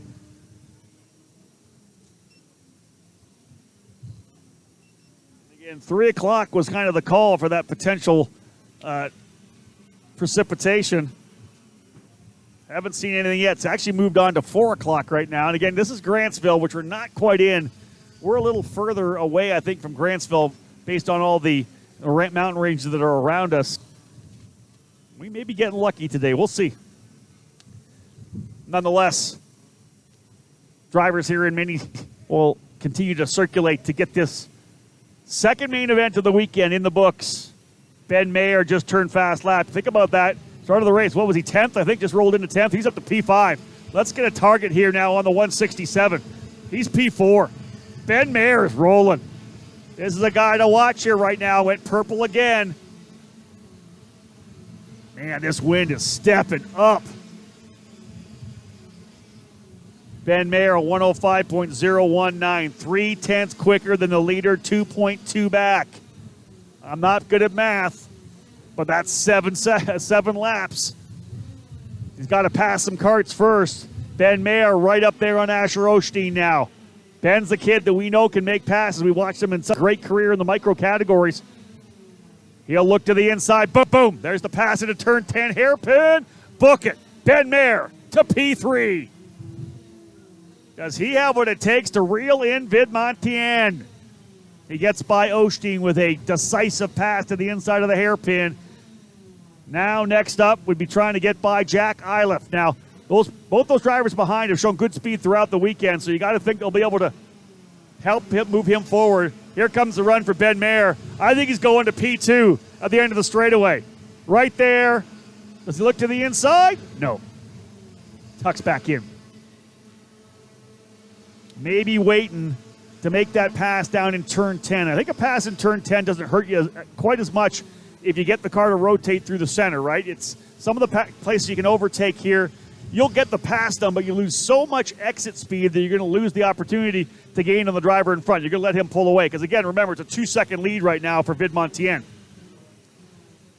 Not a good run through turn 7 and 8 this time for Mayer, so he doesn't have a chance to go by Iliff. Now, I don't know if his mind says, hey, you know what? I'll run behind him for a bit here, see if I can't push him. Doesn't get the pass done in turn number 11 either. Look at lap times. His best was a 105 flat. He was about a 10th off last time by. That was with the pass. Where is he now behind Iliff? Because Iliff's best lap time is a 105.2. Yeah, he's going to push him. 105.2 again. Yeah, they just lost 2 more tenths of a second.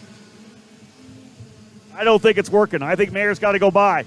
I think he's got to make the move for second, and then look at the fact that there's only 10 laps to go when he gets back around. He's got to be at least 2 tenths quicker a lap than the leader. Reel him in. He's quicker than the drivers around him. You can't waste it here.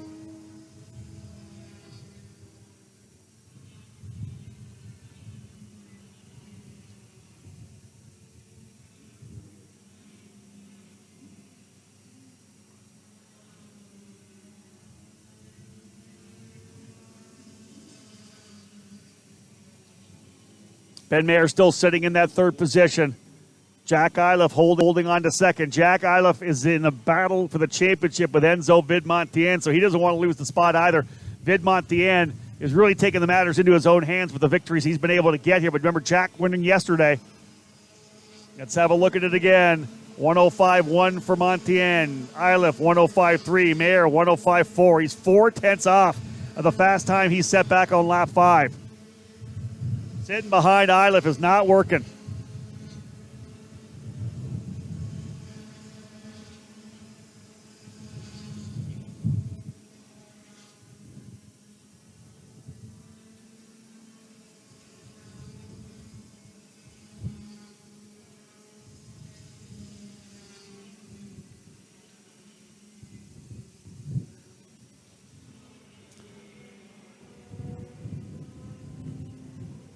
Ben Mayer continues to run there in the third spot. Fourth is Osteen. Look out for Oscar Iliff and Diego Ardiles. They're lined up as well. That's 5th and 6th. 7th and 8th is Jensen Burnett and Tyler Roberts, the 2 Parolin drivers. Ben Mayer, biggest mover in the top 10, up 8 spots. Started 11th, P3. Don't see anybody making anything close to those moves from deeper back. Gap now 2.5 seconds. Very same lap time as the leader. I think if I'm Mayer, I'm going by. You got to try it yourself. It's not happening right now. It's not working behind Iliff. You got to get by yourself and be the leader this time. Because otherwise you're racing for second. Because Vidmontien maintaining what is a solid 2.5 second advantage. And the laps are winding down. There's going to be 8 laps to go next time by. Now he's got to be 0.3 of a second a lap quicker. There he goes. Ben Mayer to the inside. Turn 10. Book it. Just a pass he did on Osteen. Iliff just needs to let it happen. There's a potential to get P1. It's letting Ben Mayer lead you to the front. You got to push him now. You can fight for second later. Let's see if Ben Mayer able to get back down to where he needs to be. This is not going to be the lap, obviously, with the pass. Here comes Vidmontien. Let's see if we have any kind of a challenge here. 105.296. 105.374. They lost another 1/10 of a second. It's 2.7. But can Ben Mayer now running up front of that group, can he lead him? Can Jack Iliff push? Can Asher Osteen come into play? That pass brought Osteen back in a little bit.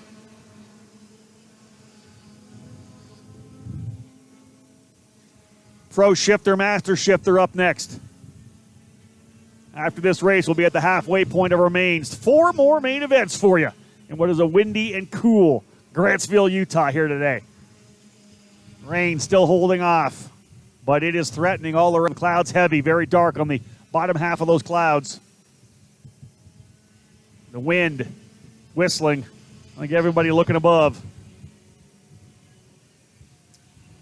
We'll have a little look further back in the pack here momentarily. We'll see if Mayer is able to get a better lap time than Vidmontien. Do we have any kind of a chance of them closing up? Because Iliff is going to push him down the straightaway.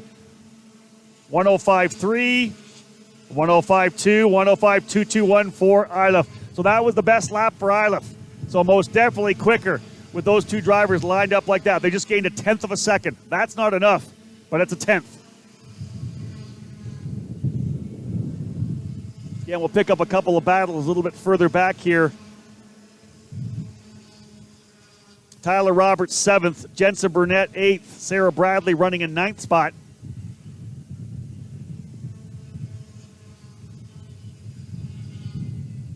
Then we got the next group. That's 10. Then we got 11, 12, and 13 together. Let's pick that up. That's Diego Guillat, Reagan Seville, and Vivek Canthan. They are running 11th, 12th, and 13th. All those drivers running 106.1s. Canthan actually a bit quicker, a 105.7 last time by. So look for Vivek Canthan to step things up there in the number 122. Mike Doty, racing driver in the Cosmic out of Connecticut. Canthan in 13th.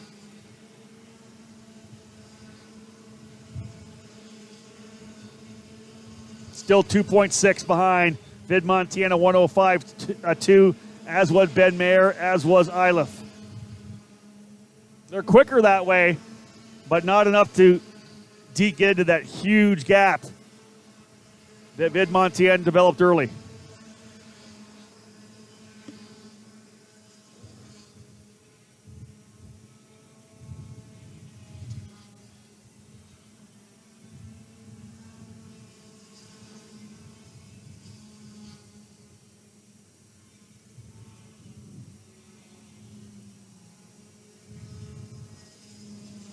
This would be a huge victory for Enzo Vidmontien. A couple of wins at NOLA. This would be his 3rd victory of the season, I believe. And then 2nd yesterday. Not much you're going to be able to do if you're Jack Iliff to try to challenge, other than go win both races and hope for something to happen to your fellow racer. Because, man, seriously, to have 3 wins in a second, you don't need much over that Summer Nats weekend to be able to come home with the championship. Yeah, Jack Iliff quicker again. They've got it down to 2.5 seconds. He just hit his fast lap. So Iliff's going to go purple here pretty soon, right behind Ben Mayer. Too little, too late, though.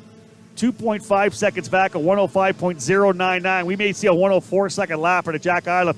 He's totally leveraging, running behind Ben Mayer. Shout out to Ben, though. Let's be real. Started 11th. Great start. Got his way up into the position and has pulled away nicely. 4th and 5th, a good battle. Jack Iliff and Asher Osteen. 7th and 8th, a pretty good battle as well. Tyler Roberts and Jensen Burnett, the 2 drivers on the Paralympics. Then that battle further back, as we talked about. They're still going at it. All three of those drivers. We'll pick them up once again here. We'll look at the gap first. 105.2, 105.067, and a 105.067. Yeah, so there's 0.2 of a second for Mayer, but only 4 laps to go. Battle coming across the line right now. It's the 177 of Rocky Moran, Santiago Duran, and Drew Waltz.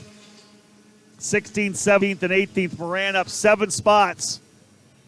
Started in the 23rd spot. 29th for Santiago Duran, and he's up into 17th. What a run for Santiago. 4 laps to go for Enzo Vidmontien. He has been absolutely stellar. Sun peeking through the clouds a bit there. That was nice. A little burst of warmth. But it goes away pretty quickly. Iliff still with his personal best last time by, a 105.076. Ben Mayer still with the fast lap.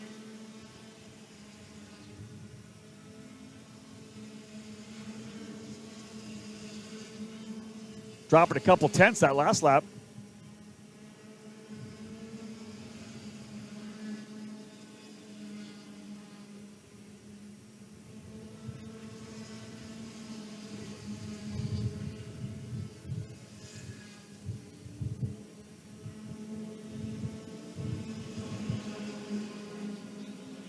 Vidmontien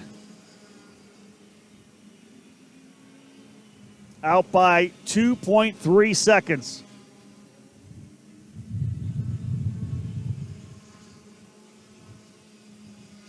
Again, laps winding down. It'll be 3 to go. Actually, 2 to go next time by. 2 laps remaining next time by.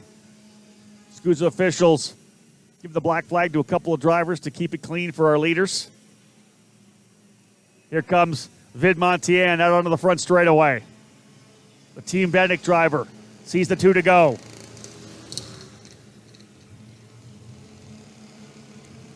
.105.5 from Vidmontien, 105.7, 105.8 for the drivers behind.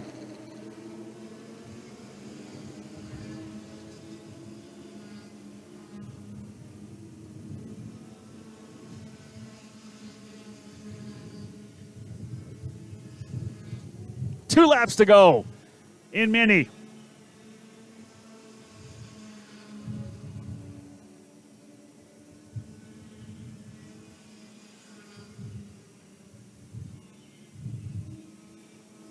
Well, this has been a straight performance from Vidmontien. That opening lap, a little bit of a chaos, I think, coming through turn number 1 behind him. They kind of jostled a bit. He immediately got out to a solid lead of about 1.2 seconds. And has just slowly, methodically chipped away at it. Even when Ben Mayer was able to finally get in front to try to get that spot, he hasn't put a wheel wrong. The lap times have been absolutely stellar. Definitely starting to back away. All the drivers turning 105.7, so they're about 0.7 of a second off where they were. Again, these tires at the end of a long day's worth of competition.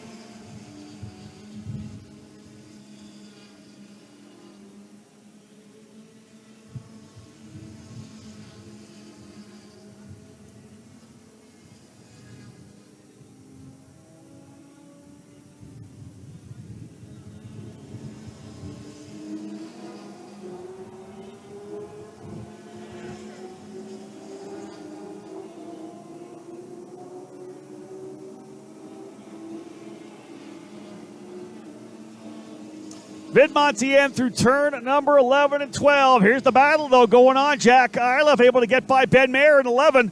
This is that fight for second, and Iliff needs it, right? He needs this second spot. He does not want the points to go too much for Vidmontien, but, man, dominant performance. Enzo Vidmontien showing the emotion coming across the line. Jack Iliff is going to get second. Ben Mayer third. Oscar Iliff in fourth. Fifth, Asher Osteen. 6th is Ardiles. 7th, Tyler Roberts. 8th, Jensen Burnett. 9th, Sarah Bradley. And 10th is Charlie Smith. Big win for Enzo Vidmontien. 3.7 seconds. Halfway through, ladies and gentlemen. 4 more races to come. Wrapping it up here again for Mini Swift. Enzo Vidmontien with the win. Jack Iliff second. and Ben Mayer wrapping around your unofficial podium. Mini Swift done. Shifter up next.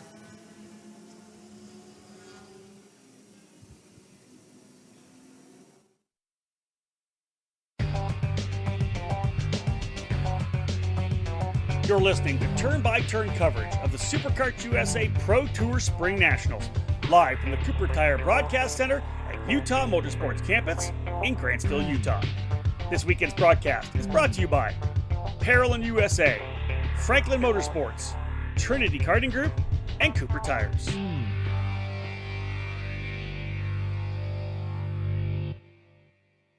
In karting, it's important to be supported by the right people.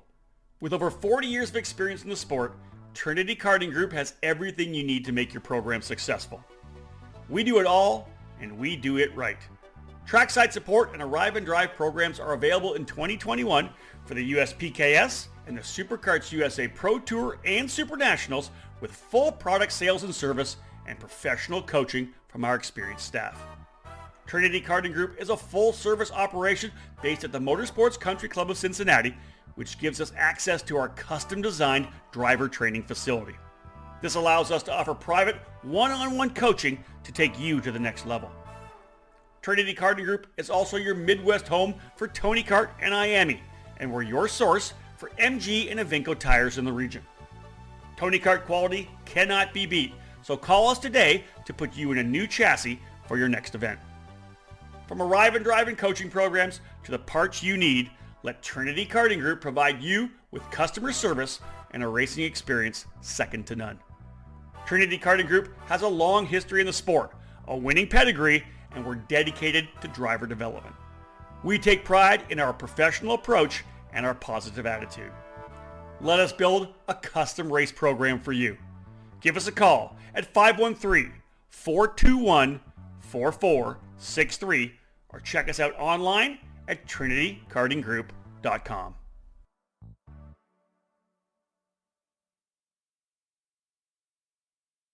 In Colorado, the place to go for karts and parts and everything else you need to go racing is Forward Direction Motorsports.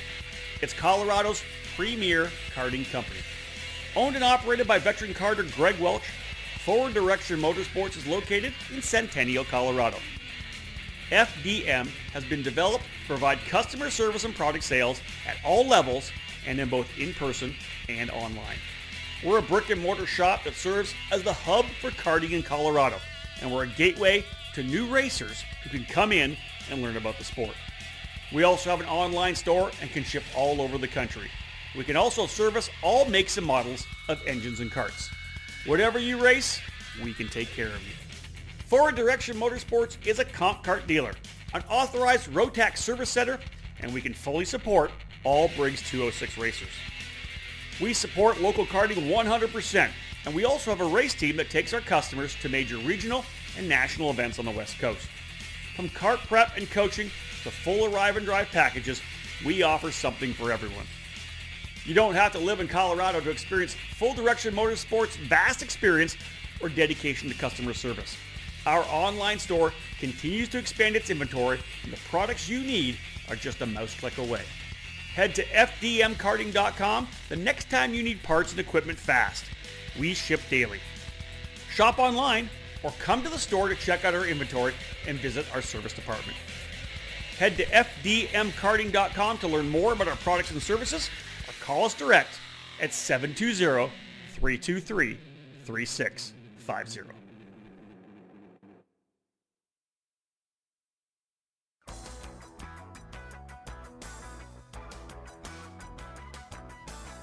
In racing, experience is priceless. Franklin Motorsports is a leader in the karting industry with over 50 years of combined karting experience, and we can provide you with everything you need to go racing.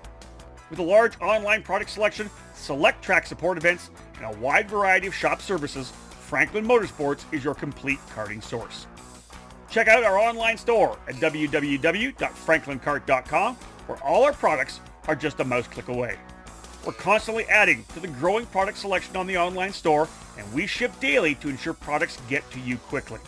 We specialize in IAME engines, tilt seats, ceramic products, driveline branded products, Briggs & Stratton engines, OTK products, and of course, the championship-winning Merlin chassis.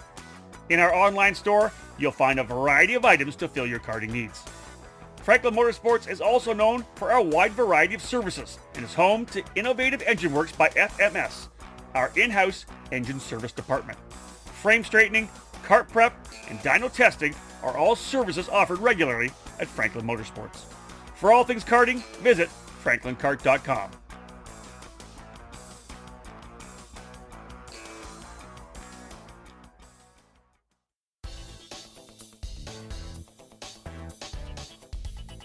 If you're searching for a program to elevate you in the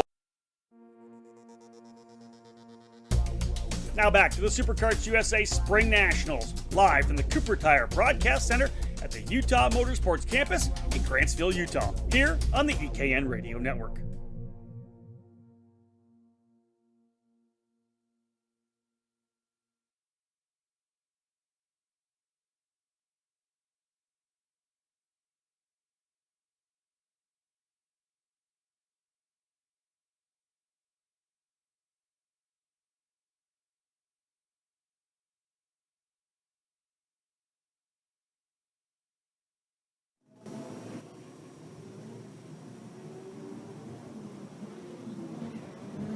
Shifter drivers onto the track, coming into the staging lanes as we get set to go.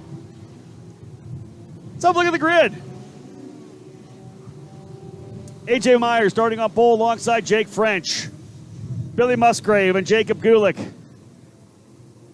Row 2, Michael Stevens, Devin Smith Harden, row 3, Kyle Kennedy, Cole Bailey, row 4, Daniel Cara, Ahmad Barazi on row 5, Vincenzo Saraceno on row 6 alongside Pierce Boldish, Josh Campbell starting at the tail of the field. Jordan Muster and Skitchy Barnes on the pole. For Masters, big start though from the back for Vincent Cassard as he smokes a couple of drivers in Masters coming through. We are racing though in Pro and Master Shifter.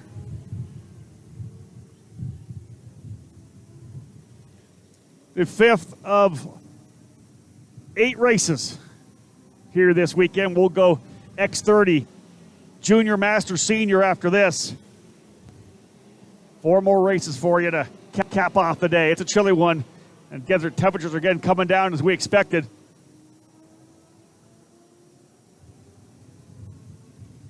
And look all around, and it's getting awful misty up in the mountains beside us here. I could call them mountains, not the full mountains, but whatever it may be here in the Tuele Valley. I'll tell you, it's misty.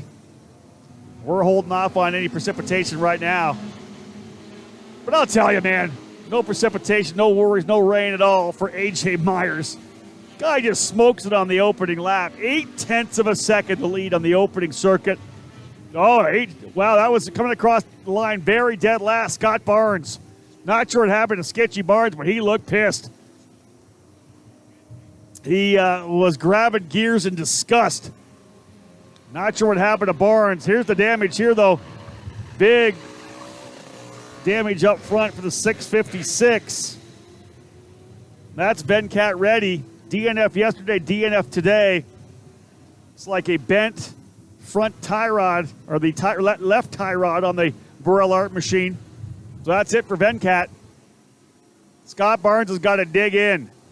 Let's see if he can't work his way back onto the podium. Trying to get another championship here. Your reigning champion in the Masters category. Oh, big. Okay, so I'm seeing the right side of the cart. Huge damage. Now, I wonder if it was potentially Venkat getting into the side to Scott Barnes. We'll see as they come onto the straightaway here. Yeah, Venkat looking right at Barnes as he comes on the straightaway. Looked to me like Barnes had a pretty good lead, but I don't know if that was a move to the inside, whatever happened, but we got some pretty good damage. The right side pod. Oh, there's contact between the drivers running 3rd and 4th. Contact coming out of turn at number 7 between Billy Musgrave and Jacob Gulick, I believe. Fred's coming through cleanly. That puts Devin Smith Harden into P3. Yeah, that was those two drivers together. Gulick and Musgrave coming through contact through turn 7, the second left-hander in the bus stop. Obviously, it's a right-left and that left-right, but coming through the second left, they go over the curb pretty good there, and they made contact, and both drivers around. Well, not around sideways, let's put it that way. They didn't spin, but lost a lot of ground. Devin Smith-Harden, Jacob Gulick able to get through, as were Vincenzo Saracino and Cole Bailey. Trying to see how far down they may have fallen there. Gulick held on for fourth. So Smith-Harden got through. Gulick was able to continue. Musser lost a spot as well. Musgrave. So now Devin Smith-Harden, who has been pretty strong throughout the entire weekend on the Race Factory chassis for HMG, Hardin Motorsports Group.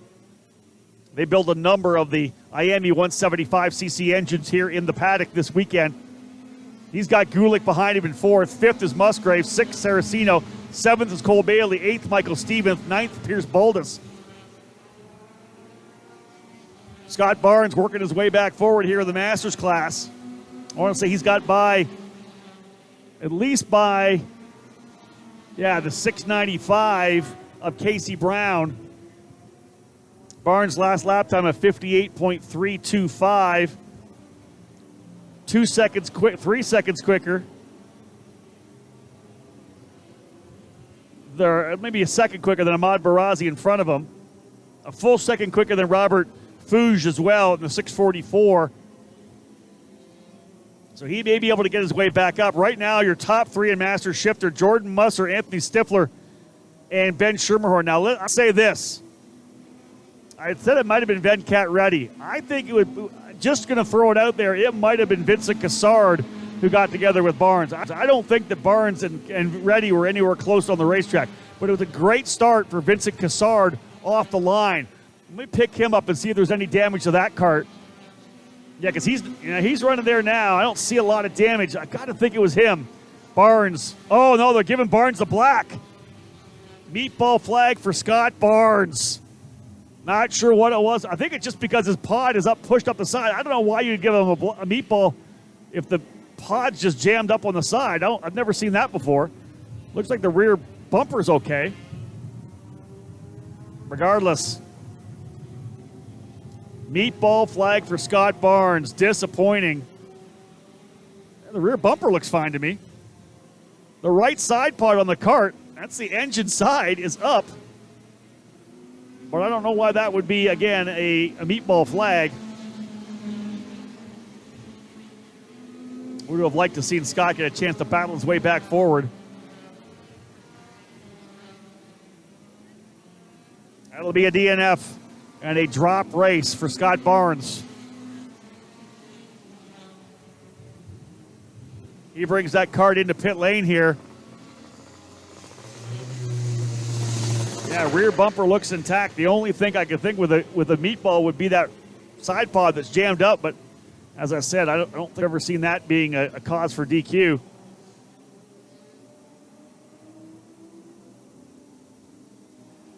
Myers lead now 3.1 seconds. Flat dominating the weekend like he did at NOLA Motorsports Park. AJ having a tremendous season. French running in second. Gulick been able to get by Devin Smith-Harden for third. Fourth is Saracino. Fifth is Stevens. Seventh is Bailey. Eighth is Musgrave. Ninth, Campbell. 10th, Baldus. Kyle Kennedy runs 11th. Daniel Cara in 12th. Musser 13th overall. And he's ahead of Anthony Stifler and Vincent Cassard. Stifler having a great run here. P2 for Anthony Stifler in the Masters category. Vincent Cassard trying to reel him in. But Stifler having a strong run here in a field of 8.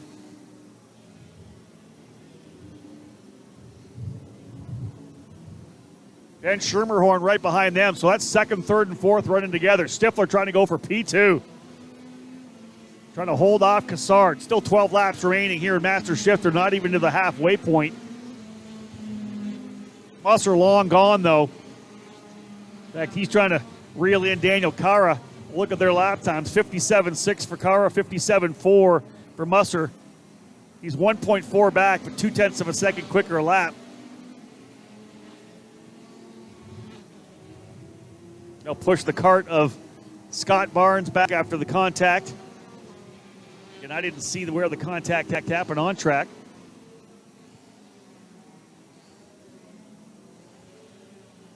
X30 Junior will be on track after this one. Again, just a quick look at the weather forecast. 100% chance of rain, they're saying at 4 o'clock. That's Grantsville. We're not quite Grantsville. But I'll tell you, just to my left here as I look at the racetrack, I can see essentially the rain falling on that part of the area, that part of the range to the left here of the Tuele Valley. And the breeze is kind of coming this direction, so we may potentially have some coming.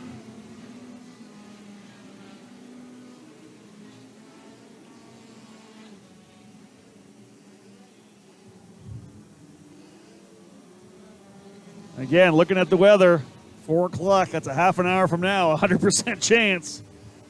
Man, oh man, we'll see. This could be interesting. Glad we got the minis through, because you never want to have the cadet guys out there in weather like that they're not quite ready for. So that makes me happy. X30 Junior, Masters, and the senior drivers, we're talking about the best of the best in the sport here on the Superkarts USA Pro Tour. So if you're going to get rough weather like that, hey, that's going to happen. I personally like the fact that you got challenging weather as that. And hey, listen, if it's something you haven't run in, man, what a great challenge. Yeah, looking down at a lot of the kart stands coming in, indeed, they've got the rain tires, the MG Rains on those kart stands. X30 Junior up next. And I'll tell you, not just rain, cold racetrack, low grip racetrack. It's going to be slippery out there. If it does rain, this is going to be tremendously fun to watch. And again, I always personally like to figure out who it is that is quick in the rain. That's one of the things you kind of never know about, right? People ask me that. Who's quick in the rain? Which are the young karters who are fantastic in the wet? And we don't get a lot of time to see that. So for me right now, if we do eventually get some wet weather coming in, which is a possibility, I look behind us, I can see it raining coming through here over top of the range. So I don't know. I'm glad that David Cole and I moved the EKN Cooper Tire Broadcast Center inside this stacker trailer, because we were outside yesterday. It was cold, still cold. At least we're protected from the elements. So if it does end up raining, we got a place to be. AJ Myers lead now 5.8 seconds. You can't talk too much about the domination that he has shown over these first four races, these two events, the Winter Nationals and the Spring Nationals. This Magic Kart USA team hitting on all cylinders with AJ. I only wish we'd have a couple more drivers from the team. You look at years past when we had Andrew Bedozo and Rory Vanderster and, the likes of Andy Rule. I like seeing more drivers from just the one team, right? Obviously, they're trying to promote the quality of their chassis, but I think everybody knows that AJ Myers could probably win on anything. So it's one of the deals I'd love to see more guys out here on that particular product. But the kart is a great one. We know that. We've seen great success out of all the drivers, especially last year, of course, at the Summer Nats. But Myers, no doubt, the best in the business right now. The best shifter kart driver in the country right now, AJ Myers. And showing it again, going for his fourth race win. And to be honest, right now, he probably almost has the season locked with what he's done. He didn't get either of the poles. Jacob Gulick stole those away today. Had he got both poles and went perfect through 4 rounds, almost, I'd love to see if I don't think anybody could beat him. I think he'd probably already have it. He may already have it locked right now, to be honest. The only thing you'd have to worry about is a technical DQ, right? If he goes to the Summer Nats and you get a technical DQ in the tech barn, you can't drop that. You can't drop a technical DQ. He also, I don't believe, can drop like a disciplinary DQ, like an unsportsmanlike conduct on the racetrack. So we'll see what happens with Myers. Just a tremendous season so far. 6.9 seconds to lead over Jake French. Jacob Gulick looking good here. Top rookie. First season of pro shifter racing here on the Superkarts USA Pro Tour. His debut weekend here. Wish we would have had him at the Winter Nationals because he has shown extremely well on the GFC. And, of course, that program is one that we have been watching on eKartingNews You've probably seen it a lot on our EKN stories on Instagram. Just the level of work put in by Gary Carlton and his crew, absolutely amazing. And it's paying off, man. They're winning races wherever they go. Challenge the Americas, showing well here. A couple of pole positions for Gulick, as we said. Gulick, in fact, slowly reeling in Jake French to potentially go P2. Quicker by 0.2 of a second last time by with 6 to go. 6 laps remaining.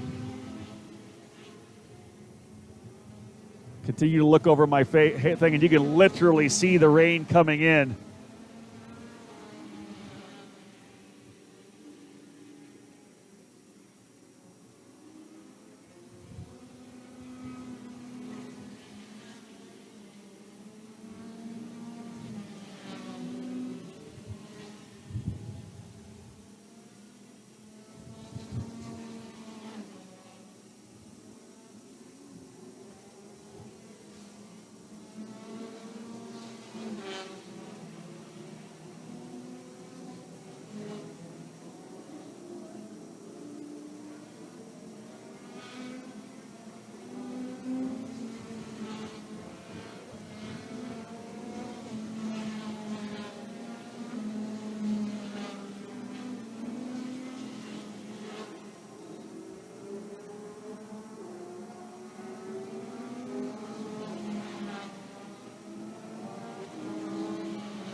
So laps winding down here now.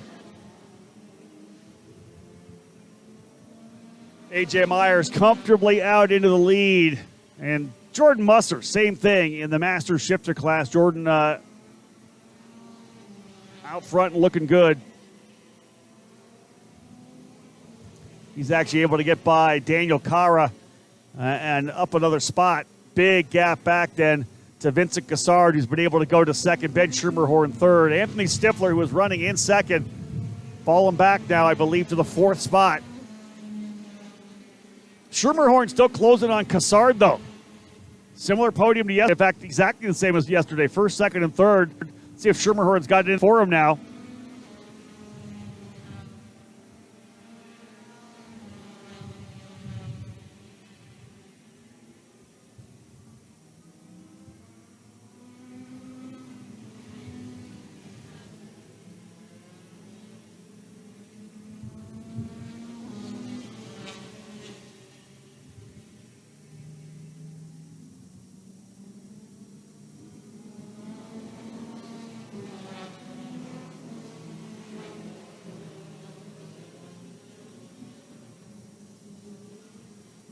Two laps going to be shown here right now to our leader. AJ Myers. Jake French still getting chased by Jacob Gulick.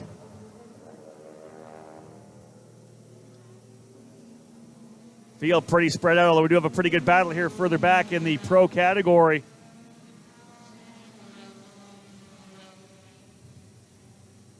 I want to say that's Pierce Baldus and Kyle Kelly potentially going at it for position.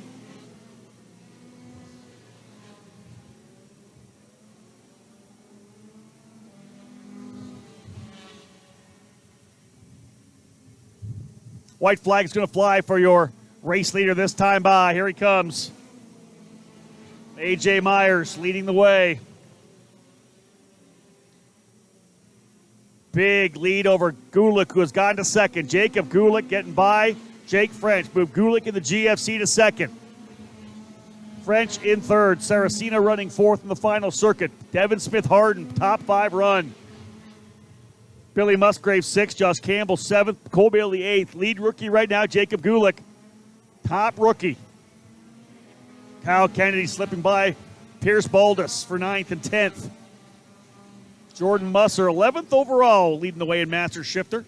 Vincent Cassard, good start from the tail of that field. Started 8th, jumped up quickly, and able to go to P2. Schermerhorn runs 4th. Anthony Stifler 5th. But I'll tell you, Ahmad Barazi, battling it out with him now. Checker flag fly, and that's going to wrap it up. The victory for A.J. Myers. Jacob Gulick in second. A couple of sprinkles here trackside. French in third. Saraceno in the 4th spot. Smith-Harden 5th. 6th is Musgrave. 7th Campbell. 8th Bailey. Jordan Musser, back-to-back jacks here in the Spring Nationals. 2 wins for Myers, 2 wins for Musser. He takes the victory. Cassard, impressive though, in the 2nd spot. He'll come across the line, get himself in the tail of the field. Ben Schermerhorn coming home in 3rd. That caps off the top 3. That wraps things up for Shifter. Big wins for A.J. Myers and Jordan Musser. 3 more races to go. X30 Junior up next.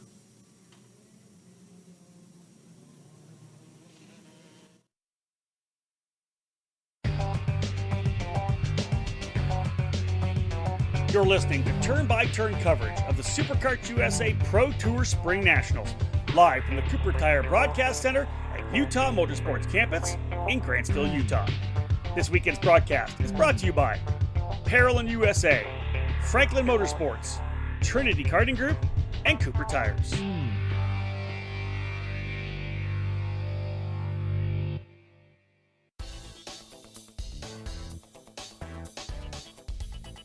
If you're searching for a program to elevate you in the motorsports ladder, Crosslink Competition is your next step. Crosslink Competition provides arrive and drive programs that include driver coaching, data analysis, and an engine rental program for all major events in the 2021 season.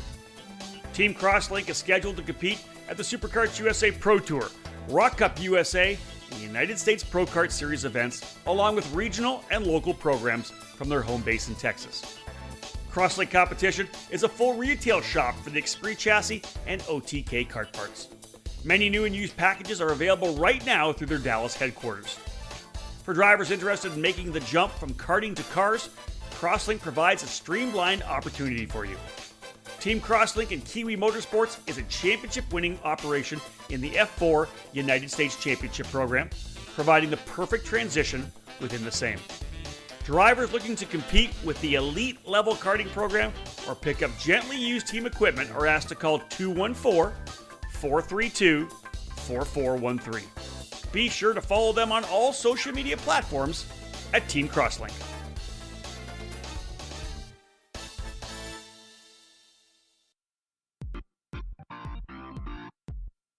It all started in 1994, when former successful kart driver Albino Parolin decided to move his passion for karting from the track to his small workshop. That's when Parolin was born. Fast forward 20 years, and Parolin's passion for the sport led to the company rejoining international competitions as a factory team in WSK and CIK FIA races, with the aim of enhancing the research and development process, immediately achieving notable results around Europe, North America, and Asia, becoming the CIK FIA Asia Pacific KZ champion in the same year. Parolin USA is North America's source for Parolin products, and we run a factory team at all of the major Superkarts USA and Rock Cup USA events. The Parolin chassis lineup for 2021 includes the Invader Shifter, the Le Mans Tag single-speed chassis for junior and senior classes, and the 28mm mini kart for the cadet classes. Parolin has been winning races all over the world, and it's on top of the podium in the USA as well, with drivers like Kai Sorensen, Mateus Orjuela, and Alessandro De Tullio. Get on the chassis that's winning. drive apparel in. For more information, head to apparelinUSA.com.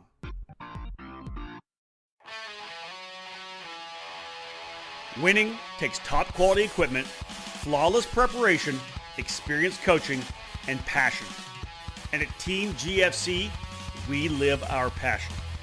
Developed by American karting champion Gary Carlton, the GFC chassis has become one of the newest brands to reach the top of the podium in North America.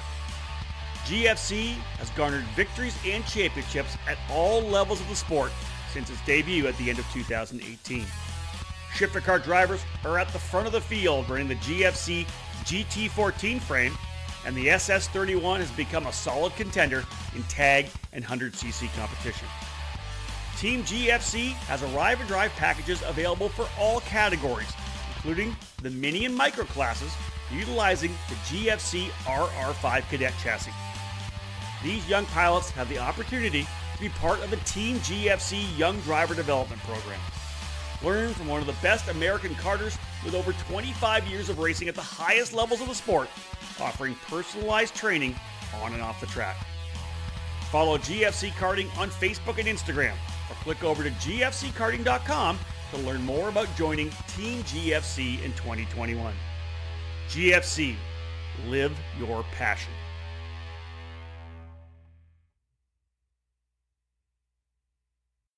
In karting, it's important to be supported by the right people. With over 40 years of experience in the sport, Trinity Karting Group has everything you need to make your program successful. We do it all, and we do it right.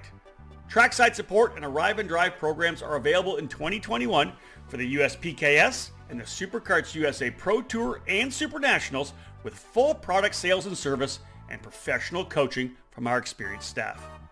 Trinity Karting Group is a full-service operation based at the Motorsports Country Club of Cincinnati, which gives us access to our custom-designed. Now back to the Superkarts USA SpringNationals, live from the Cooper Tire Broadcast Center at the Utah Motorsports Campus in Grantsville, Utah, here on the EKN Radio Network.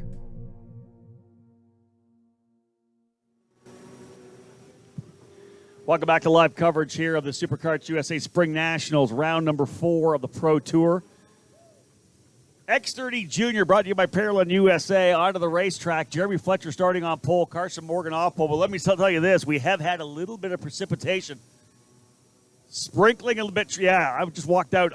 I got off the top of the box and came inside the stacker and out here onto the tongue a little bit, or onto the door, the flap door, and indeed, it is sprinkling a little bit. I don't know if anybody has decided to put rains on at this point here. The track is still significantly dry, but it is sprinkling here side, and it seems to me like it's going to keep coming in here. It's super cold as well. Drivers are doing whatever they can to try to warm these tires up. This is going to be extremely interesting going into turn number 1. Drivers into their staging lanes. I don't know that anybody went with wet tires. I think if I was at the very tail, I may have considered it. But they'll go down into turn number 1. You got to figure enough heat in the tires, not really that much precipitation on the track as of yet. They should be pretty clean. Good so far. A couple drivers taking more of the outside line, that rain line a little bit. We'll see how bad it gets here. The beauty of this right now on the racetrack, if it gets wet, slow down. They've started this race. Jeremy Fletcher out to the lead. Max Garcia sliding into the second. Believe that's Jeffers now up into third.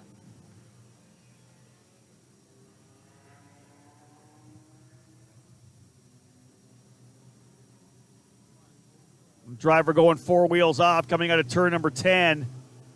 Although that was a track issue, just the driver kind of having some trouble going off track a little bit.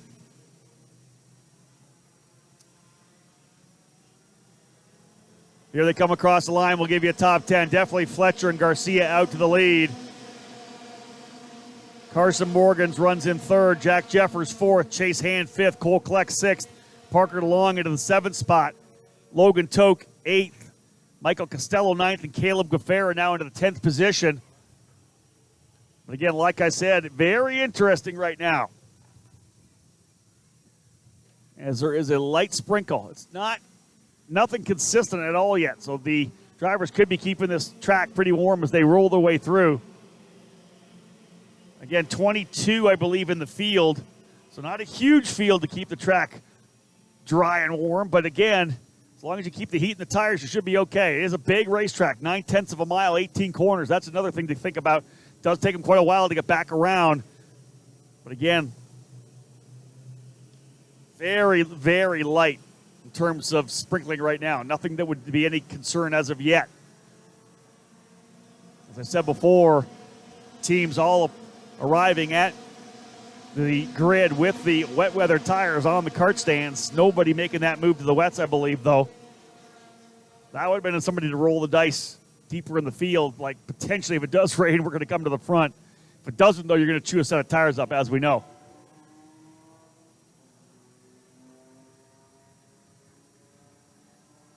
Fletcher still the leader. He and Garcia pulling away. Carson Morgan out there for third. It's a big gap back into fourth and fifth. That's Jack Jeffers and Parker DeLong. So big gap between third and fourth as the front-running trio stretching out nicely as the leaders.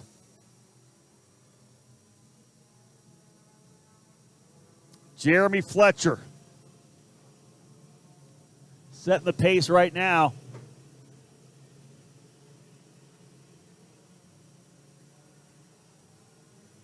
Quick look at yesterday's results.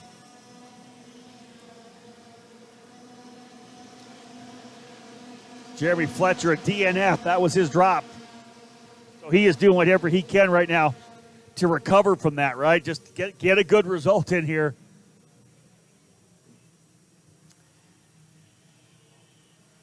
Jeremy Fletcher in the X30 Junior category came in as the point leader. Couple of wins at NOLA Motorsports.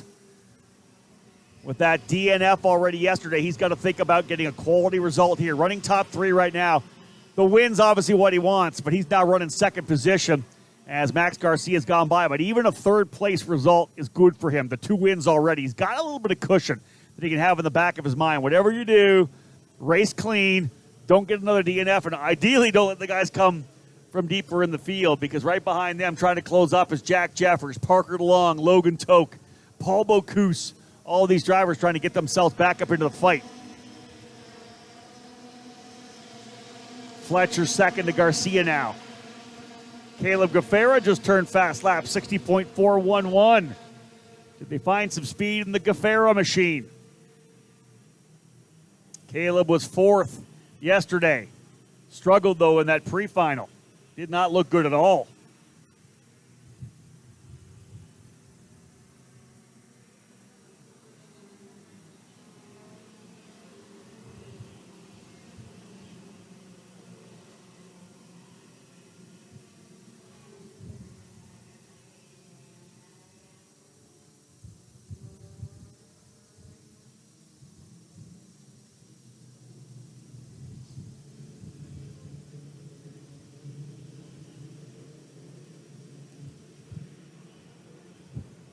Good battle up front right now with Garcia, Fletcher, and Morgan. Fletcher, though, pulls out to the lead, able to get by again. Morgan's going to look to the inside of Garcia, down into turn number 1 as well. These drivers better watch it. Jack Jeffers back by just a second. He gained about, I want to say, a half a second on Morgan on that last lap. We may have Jeffers into the fight here as well. Yeah, he's coming. Jeffers trying to bring a couple of guys with him, too. Paul Bocuse and Logan Toke are lined up. Gaffera running there in the 7th spot now, I believe. Indeed, yeah, Caleb Gaffera's gone to 7th. He's got ahead of Michael Costello and Parker DeLong, and he's got the head down. Gaffera on the move. See if that thing comes alive mid-race. Fletcher out front, though, just turned his fast lap, a 60.957. Just that quick little sprinkle going away. Morgan now, who got by Garcia, just turned a purple lap, fast lap of the race. Big run for him on Fletcher. As Morgan now the man moving. Wind has swapped a little, not so much from our back, more coming from the left now. Again, the American flags here at start finish fully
Carson Morgan's gone to P1. Talked about the fact he had that huge run. He's been able to pull away from Fletcher now. It's still Garcia in third, but Garcia moves to second right now. And all this racing up front, you talk about it time after time. It's allowing the drivers from behind to close back up. Too much racing. And these guys would have been first or second or third. But now it's Jeffers, Bocuse, and Toke into the fight, letting everybody right back into the scrap.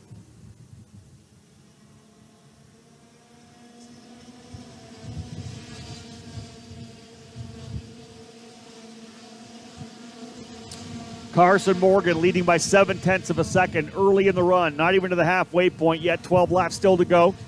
X30 Master, X30 Senior still to come.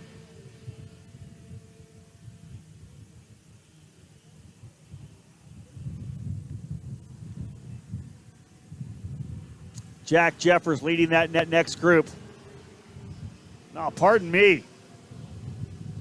Jack Jeffers not leading that next group because they've already arrived, and Paul Bocuse has gone to P3. Bocuse now into the third spot. Garcia getting shuffled back. He's trying to get back into fourth because Jeffers was by him. He was in fifth at one point, Max Garcia. Garcia, your race winner yesterday. Noah Baker second, Chase Hand third. Where is Baker in hand right now? Baker in the ninth spot. Chase Hand 11th. What a difference a day makes. Chase Hand tried to get himself back into it. He just turned his fast lap. He's 11th behind Parker DeLong at a 60.468. Actually quicker than the leader last time by. Chase Hand. See if he gets by Parker DeLong right now. What can Chase Hand do? He's in that next group. Yeah, he's by DeLong. And now he's going to go to work on trying to get to Michael Costello. Chase Hand stepping things back up. Started up at, I think, fourth. Didn't get a good start and fell back. Reeling in Costello now, Chase Hand in that Rollison Performance Group entry. Gafera kind of stalled where he is now. His best lap at 60.4. Did a 61.1 last time by 0.7 off. All by himself on the racetrack. Here comes Hand. He'll look to the inside of Costello. This is going to be a move for P9 as Hand going to the inside of the halfway point. 12 down, or rather 10 down, 10 to go.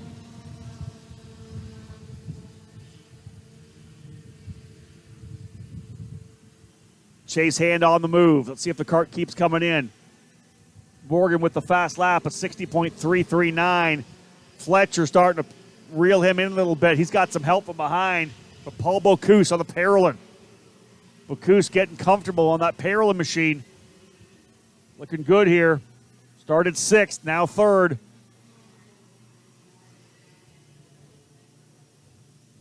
Gafera finds a little more, but he's by himself, and he better watch out because Noah Baker's coming.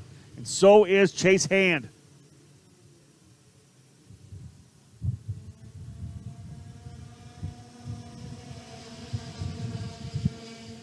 Morgan putting the hand over top of the radiator a little bit. Not sure if he's running one of the radiator shroud slides that he can try to get some more heat into the engine because it is a lot cooler, as I said, temperature falling.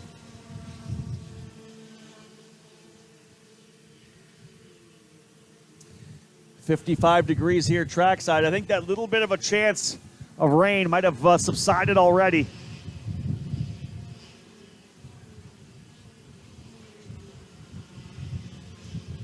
Could be completely gone in about a half an hour, so that chance of getting the wet here did not come around, so still cool and dry.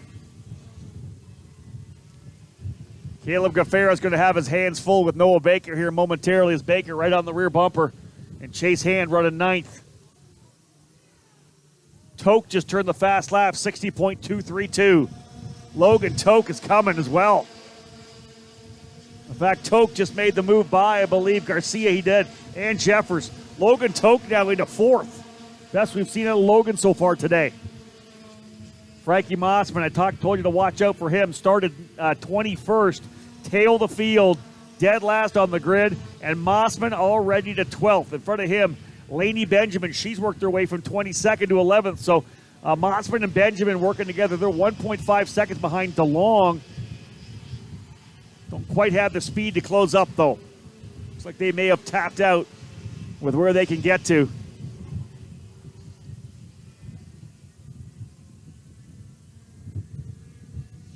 Cameron Reed did not take the green, or at least did not complete the first lap. That's it for Cameron.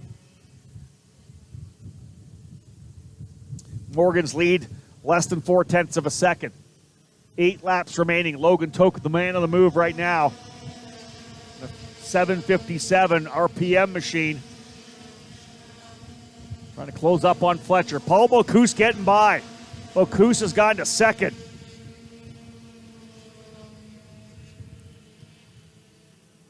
Bocuse to P2.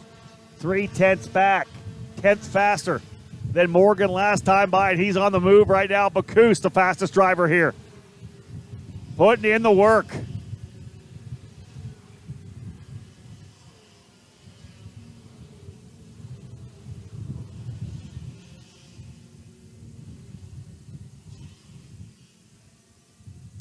Can Bocuse make it happen here in round 4 of the Pro Tour?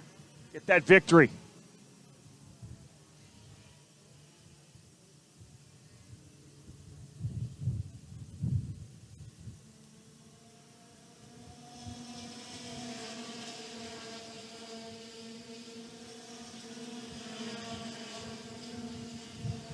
Gap down to just 0.2 of a second. Bocuse getting ready to challenge.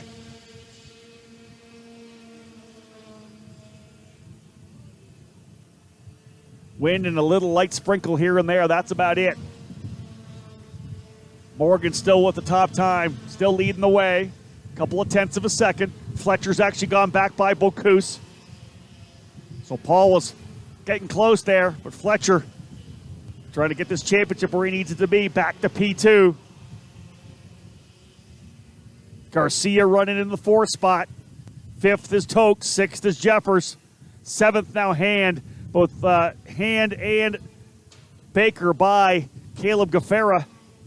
Big gap back to the end of Parker DeLong, so that's probably going to be it, as both Hand and Baker pulling away from Gaffera here now. Here goes Bocuse to the outside of Fletcher.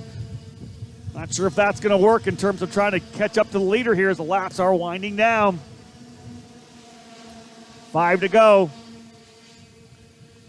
5 laps remaining in X30 Junior. Garcia with the win yesterday. Who stands on top of the podium here on Sunday?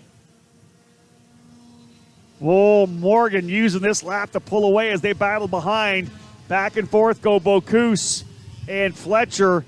And Morgan's like, hey, it's all yours. Scrap it out for second, whatever you want. Yeah, Bocuse back down the inside. He'll go to try to take the spot, but he does it. They're side by side. They are giving this race to Carson Morgan. It has been gifted. This race is done. They have just given it to Carson Morgan. 2 wide into turn 11. One of the slower parts of this racetrack. Morgan is gone. Yep, that's it. I'm going to call it. 4 laps remaining. Now, Garcia's going to try to push Fletcher by Bocuse. The battle is now for second. That does not work. And I hate it calling races when you see the shift in the mindset of drivers thinking about winning to thinking about second. And that just happened right there in turn 10 and turn 11. They went 2 wide, almost 3 wide into 11 and gave this race away. They could have closed up on Carson Morgan. Instead, they just gave it up. David Cole overhears me coming in and says the only hope is the weather. I don't think it's going to happen anyways. Even if it rained, they'd all be battling with it. It's a 1.7 second lead. It was 0.3 of a second, and now they're scrapping out. Garcia goes back to second. So in that split second, when they were all potentially going for the race win, just gave it up. So Morgan, the benefactor here, will run away to the finish. 1.7 seconds. Garcia leads across the line, but Fletcher and Bocuse pass. Make the move to the outside together to go by. This will be this fight for second now. What a difference a race makes. Carson Morgan didn't even get to the green flag in KA100 Senior. He was done. An engine issue on the pace lap. On the side, had to watch all 20 laps. Right now, he's watching 20 laps with nobody in front of him. Big lead right now. Fletcher runs second, Bocuse third. I think it's Jeffers now into the 4th spot. 5th is Garcia. 6th is Logan Toke. I wonder if it's enough to let Chase Hand and Noah Baker close back up. They were quicker by, 0.7 of a second. They may be here at the end. The way these guys are racing, they may get up there and battle with them. Here comes Morgan. 2 to go. Yeah, Chase Hand's got his head down. I'm going to say right now Chase Hand doesn't finish 7th. I think he's going to get the tail, and I think he's going to get a spot. Maybe 1, maybe 2. Chase Hand's going to finish 5th or 6th. The way they're racing up front, Hand and Baker are going to get into this. They are going at it right now for 2nd, 3rd, 4th, and 5th. And 6th. Oh, yeah. Hand is right there now. Right on the rear bumper of Toke. Fletcher still holds on to second. These guys are in a mad scramble for championship points. Morgan gone. Couple defensive moves there. Toke, big time defensive on the inside of turn number 11, or 10 rather. Noah Baker's trying to do the over-under on Hand. That's not going to work. Just wait till you get on the straightaway, line them up and go by. Morgan, Bocuse, Fletcher last time by. Here come the leaders through the final corners. Morgan onto the line. White flag, final lap. Here they come. Hand lining up on Logan Toke. He'll tuck to the inside of the racetrack. Hand trying to go for that position. P6, I believe. Not quite sure if he got it. White flag flying. What happens here in the final lap, I'll tell you. Turn 10 and 11 are going to be exciting. Carson Morgan gone. They gave that race to him 5 laps ago. Fletcher holding on to second. He was the leader coming into the points, so doing a great job so far. Let's see what happens. Is it Garcia trying to potentially go by? Yeah, Garcia's right on Jeffs. That's going to be a potential move. Jeffers going to go to the bottom. Way high goes Garcia. They'll go side by side out of the corner. Side by side to 11. Garcia on the outside. Lots of down ball moves. Over under for Chase Hand. He's going to be able to get by. Chase gets into a position. Still fighting for the spot. Jeffers in 3rd. Garcia 4th. Morgan wins. Fletcher 2nd. Garcia potentially holding on. Garcia trying to get Jeffers. He does not. So here's your final rundown. Morgan with the win by 3.7 seconds. Fletcher ends up in P2. Jeffers 3rd. Garcia 4th. 5th was Bocuse. 6th was Toke. Hand not able to get the job done, but so close. Noah Baker in the 8th spot. Caleb Gaffera 9th, and Parker Long rounding out the top 10. Laney Benjamin, the hard charger, from dead last to 11th. Laney gets up to P11, 11 position improvement. What a battle on the final circuit there. Morgan, Fletcher, and Jeffers unofficially on the podium. Garcia, your winner yesterday, in 4th. Paul Bocuse in 5th. Looking at the championship battle, remember Fletcher and Morgan were P1 and P2 coming in. Morgan 5th yesterday. Fletcher a DNF. He had to drop that race, so it's 2 wins and a 2nd place finish over the 4 races for Fletcher, so he's in good position. Carson Morgan likely dropping the first race of the year. See, I don't know. He was 5th yesterday. This championship is super close right now. Fletcher, though, that P2 position, very strong. But again, he has the DNF from yesterday. That's going to be the big issue here for Fletcher. He has to have a perfect run, 2 good results at the Summer Nationals if he wants to come away with this championship. Nonetheless, they gave it up to Carson Morgan. He had a tremendous run up front, but they literally gave him the race win with 5 laps to go when they diced it out like they did. Good job for Carson Morgan. When you press guys like that, sometimes it works. Carson Morgan with the race win. Fletcher second, Jeffers third, Logan Toke with the fast lap of the race of 60.232. Again, we're wrapping things up here, folks. X30 Junior brought to you by Parolin USA. This race done. X30 Master up next.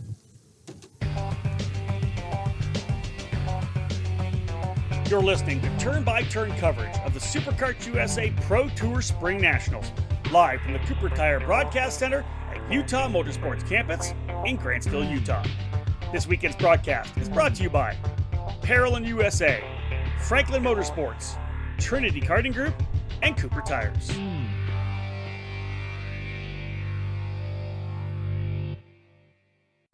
In Colorado, the place to go for karts and parts and everything else you need to go racing is Forward Direction Motorsports.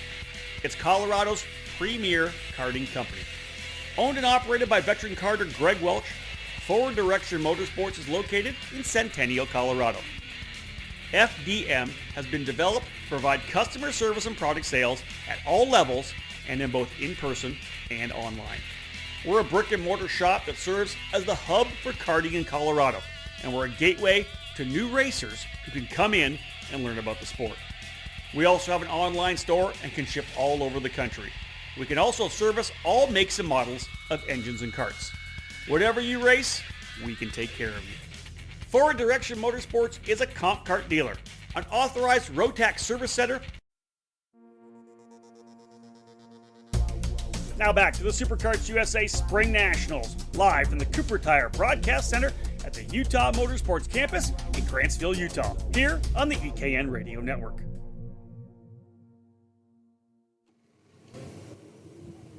Back at it once again. Drivers in X30 Master have come across the line to get things underway, and the green flag is flying. Class brought to you by Comet Kart Sales. Matt Johnson starting on pole alongside Mario Barrios. Jess Peterson, your point leader and winner yesterday, starting third with Billy Cleveland. Glauber Granero and Ian Kunches on row number 3. It'll be Martin Stone and Robert Switzler, row 4, and Steve Wiener on the tail of the field, row 5. Drivers getting themselves through here now. Don't think we have Steve Wiener. I believe he a DNF here today after running yesterday.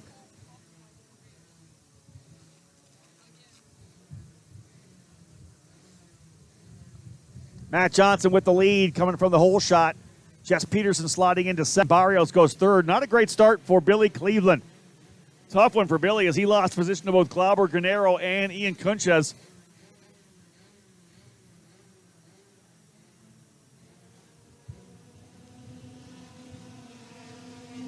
Coming across the line to get lap number 1 of 20 in the books. Again, X30 Master on track. Brought to you by Comet Kart Sales. Johnson leads the opening circuit. Jess Peterson in second. Barrios third. Granero fourth. Martin Stone fifth.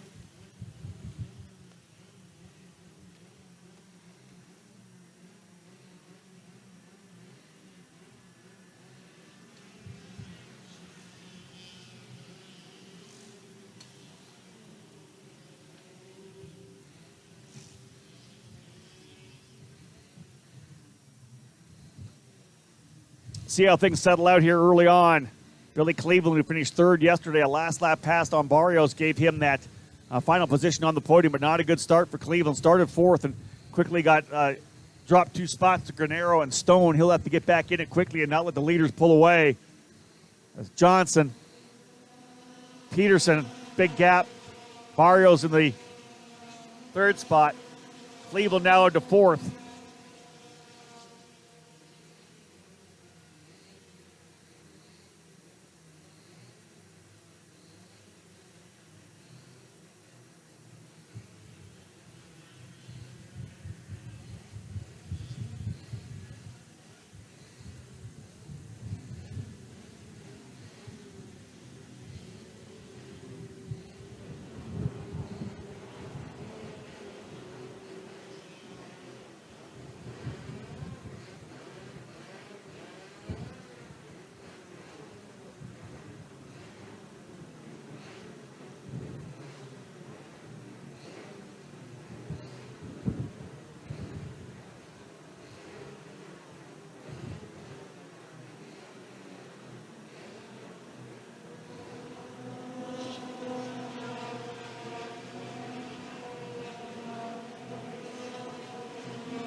Barrios with the fast lap of 60.169.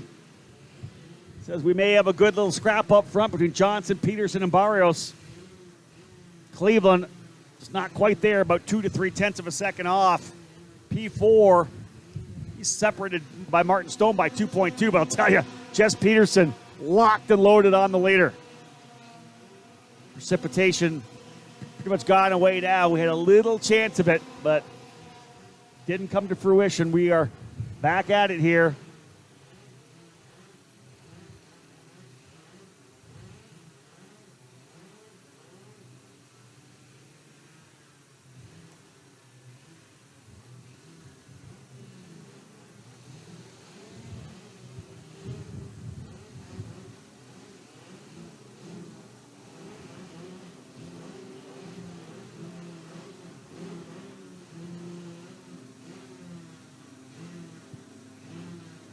Johnson holding the spot.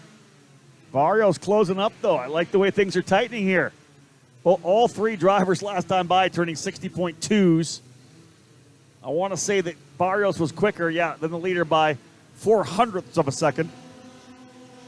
He really needs these guys to battle at least 1 or 2 laps. Barrios just went quickest, 60.164.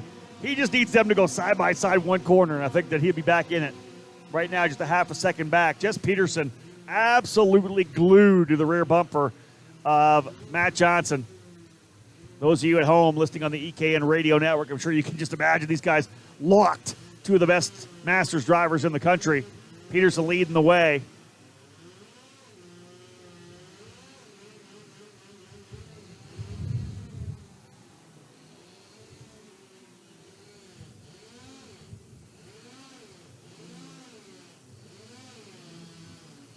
Again, Peterson running P2, very calm, holding on to the spot.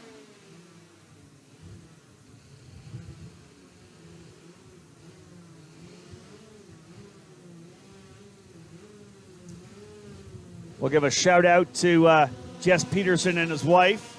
Saw on social media that they are expecting an addition to the team. So congratulations to Jess and his wife on that. October 21, I'm hearing. Love it. I'd like to say it's another kart racer potentially coming down the line, but I think first and foremost, probably another hockey player. The Petersons, incredibly involved in the hockey scene and big time part of that. As a Canadian, I can respect that, of course. Johnson, Peterson, Barrios separated by 0.4 of a second. Mario doing whatever he can, and literally he's just chipping away. 1/10 at a time, half a tenth, getting closer. It's about a length and a half right now. I got a really good run there through turn number 11.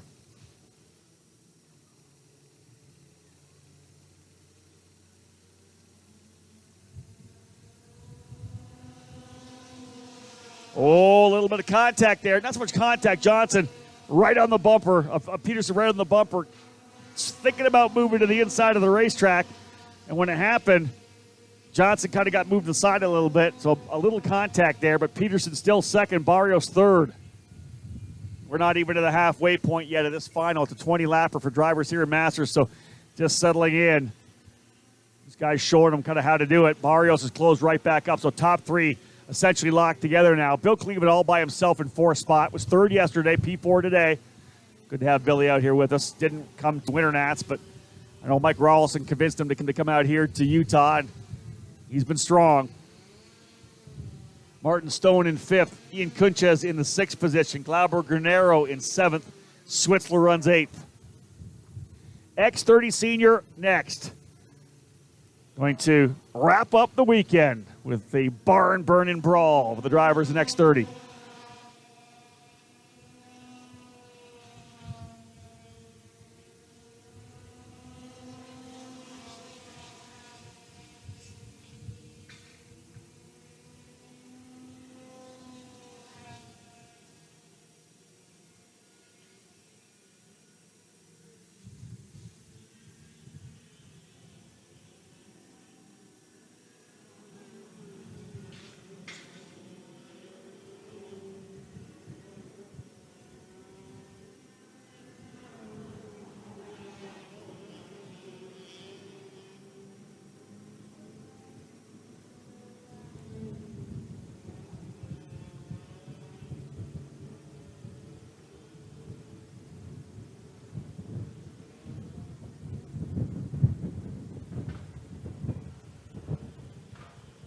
Well, the wind has been one of the constants throughout this entire weekend. Not sure what happened on the racetrack right there, but man, our lead group split up quite a bit.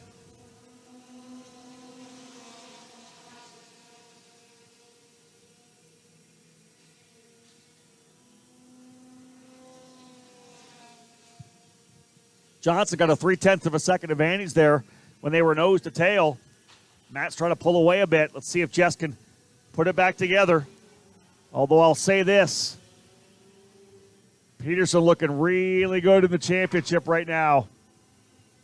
A win and a second. Now he won the track on track in race 2, but actually got a pushback bumper penalty, I believe, that dropped him down to second. But so a first and a second, and another first yesterday, a second today.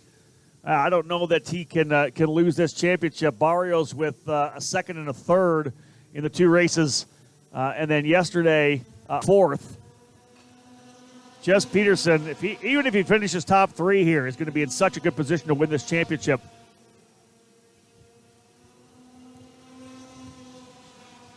Great battle further back too. Let's not take our eyes off this fight between Martin Stone, Ian Kunches, and Glauber Granero. They're literally 0.3 of a second apart as well. So we've got a good battle first, second, and third. Billy Cleveland all by himself in 4th. And then 5th, 6th, and 7th. They are locked in their own scrap for the final position inside the top 5. Literally nose to tail as well. Martin Stone holding the position in that number 509 machine, running with Crosslink Competition. Stone out of Dallas, Texas.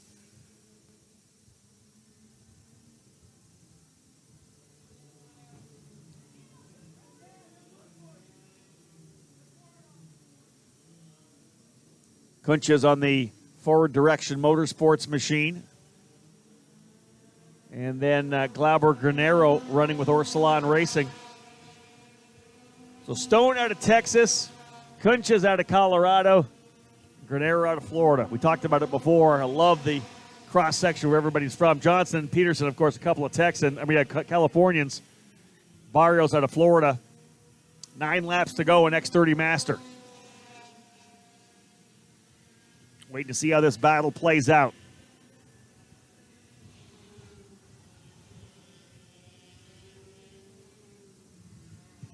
Peterson back up onto the rear bumper of Johnson, and Barrios not that far back, so this fight's not done at all.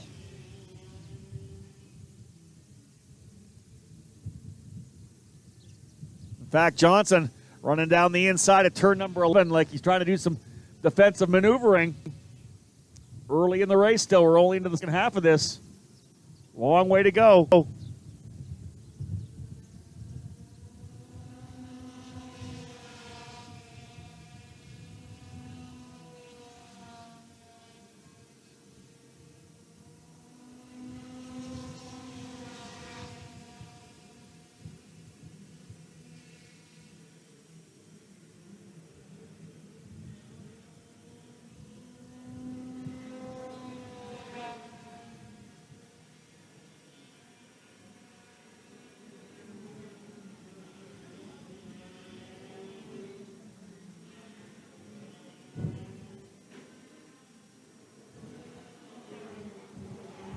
I like the fact that we got 2 good battles here, one for 5th, 6th, and 7th, one for 1st, 2nd, and 3rd.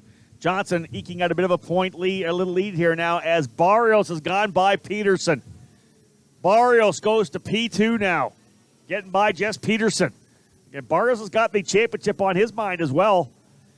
He's going to have to get in front here, then have a perfect weekend at the Summer Nationals. Still an opportunity for Barrios to bring a championship in the Masters category to Rallison Performance Group.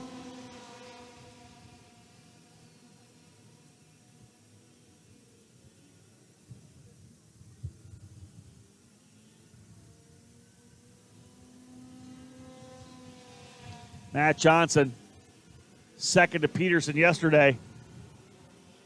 Wants to get that race win, former SKUSA X30 Master champion. Barrios still with a fast lap, and that's good for him, 2 of the points. Think about that, getting that point. Who got it yesterday? Let me flick over to my results here. Matt Johnson was able to get the fast lap, so that's the 10 bonus points. Peterson has not been able to capitalize on those bonus points. Barrios has it right now from lap number 10. We're along from being done here to see who's going to win this one. X30 Senior drivers firing up those engines a little bit.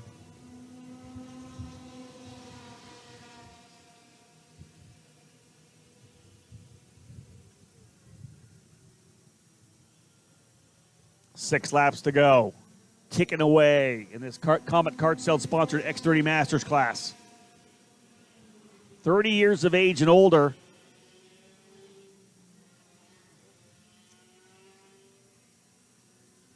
I want to say that a couple of our drivers here are available for the, where am I going to find these notes here again? There it is here. Super Masters class for drivers 45 years of age and older. In this class, we have 4 drivers 45 years of age and older: Mario Barrios, Robert Switzler, Steve Weiner, and Billy Cleveland. Right now, Barrios at 49 years of age would also get the Super Masters trophy. Didn't really want it when we, I think, were at New Orleans. A lot of these guys, of course, you're running the Masters class. I don't want the secondary trophy. I want the P1 trophy. That's why Barrios is pushing so hard here now. Billy Cleveland, our top Super Masters driver in the category. We also have our rookie of the race at class in the Pro Shifter class.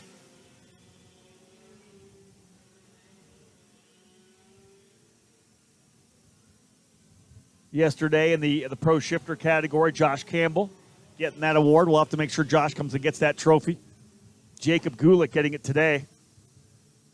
Top rookie driver in the Pro Shifter class. Of course, the battle for the Rookie of the Year as well. Neither of the rookies we had at the race at NOLA were here this particular weekend. Chente Salas and Jacob Yesnick. So 2 new rookies, actually 3 new rookies with us here this weekend in that Pro Shifter class. Already mentioned Josh Campbell, and as well I mentioned Jacob Gulick, but also Ahmad Barazi, one of our rookie drivers in the Pro Shifter class. Again, that class brought to you by PSL Karting.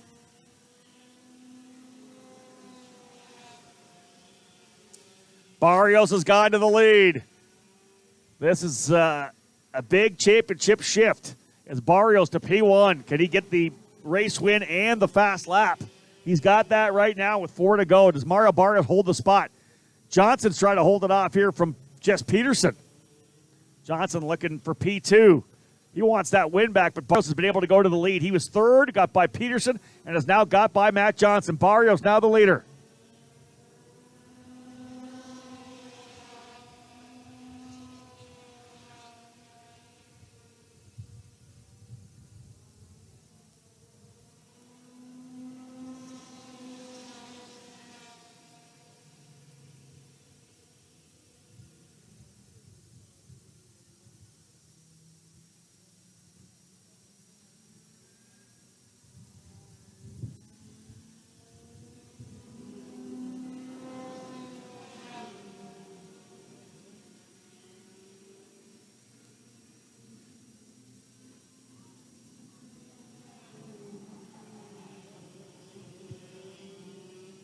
Barrios, Johnson, Peterson, 1, 2, 3. Still Cleveland by himself.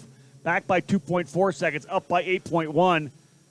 Granero has now gone to the lead over Kunches and Stone. So they have really changed things up again back there, running in the 5th, 6th, and 7th spot. Good battle back and forth. 2 laps to go here. Johnson's back to P1. Matt Johnson back to the lead, but they have a bit of a gap on Peterson, 0.4 of a second. 2 laps remaining. Kunches now right on the rear bumper of Granero for P5. Good scrap further back there. Johnson pulling out into a bit of a lead. That gap they had over Peterson is gone. Barrios again runs in the 2nd spot. Mario does not normally like to run P2. He'll throw it at it. Here's a guy that will definitely take a shot at it. He runs the 2nd position. Into 10, the hairpin. A little bit to the inside of turn number 11 for Barrios, trying to hold Peterson at bay. This is the fight for the championship as well. Every point counts going to the Summer Nationals. Out onto the front straightaway with the white flag flying. Johnson has about 4 or 5 car lengths, but a big draft down the straightaway into turn number 1. To the inside. Maybe an over-under there between Peterson and Barrios. No, Barrios still with the spot. Peterson to the inside of 3, no. Back to turn number 4. Barrios ran the inside, tried an over-under. Barrios tried to close back up again. Johnson still with the lead into the bus stop for the final time. Through turn 7 and 8. Got to get a good run through here for Barrios. He does not have it. It's a 5 kart length lead now. Johnson pulling away through turn 9 to turn 10. He does not even run the inside line. Runs wide. Going to give him a big run out of the corner. Johnson putting that great magic lap in here at the end. Barrios trying to hold on to second to a charging Jess Peterson. Johnson's going to hold the spot. Nobody's going to catch him from turn 15. He's got 3 kart lengths. Out of the final couple of corners. Second yesterday, but a win today. Smoking fast, Matt Johnson gets the victory. Barrios second, Peterson third. Cleveland closing up big time at the end for P4. Here comes 5th. Glauber Granero, P5 for Ursulon Racing. Stone in the 6th spot. 7th is Kunches. So again, the championship continuing to change and flip-flopping back and forth. Love that. Because Barrios finishes in front of Peterson. And that's, bottom line is that when you're in front of the guy you're chasing the championship, you're doing the job. And Barrios as well with a 10-point bonus for fast lap. So this thing ain't over. Barrios has finished, I believe, all 3 races in the top 3. No, he was 4th. Top 4 in all 4 races. So 2 wins, a 2nd and a 3rd for Peterson. Barrios has got a lot of work to do when we get to Newcastle, that's for sure. Otherwise, pretty good run. X30 Master, Matt Johnson with the win. Barrios 2nd, Peterson 3rd. X30 Senior, and we'll cap things off.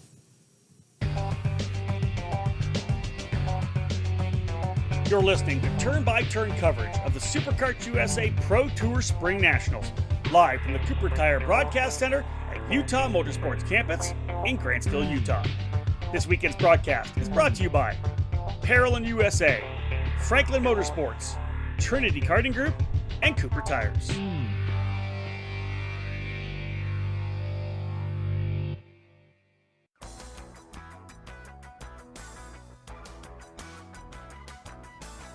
In racing, experience is priceless. Franklin Motorsports is a leader in the karting industry with over 50 years of combined karting experience, and we can provide you with everything you need to go racing. With a large online product selection, select track support events, and a wide variety of shop services, Franklin Motorsports is your complete karting source. Check out our online store at www.franklinkart.com, where all our products are just a mouse click away. We're constantly adding to the growing product selection on the online store, and we ship daily to ensure products get to you quickly. We specialize in IAME engines, tilt seats, ceramic products, driveline branded products, Briggs & Stratton engines, OTK products, and of course, the championship-winning Merlin chassis. In our online store, you'll find a variety of items to fill your karting needs. Franklin Motorsports is also known for our wide variety of services and is home to Innovative Engine Works by FMS, our in-house engine service department. Frame straightening, kart prep, and dyno testing are all services offered regularly at Franklin Motorsports. For all things karting, visit franklinkart.com.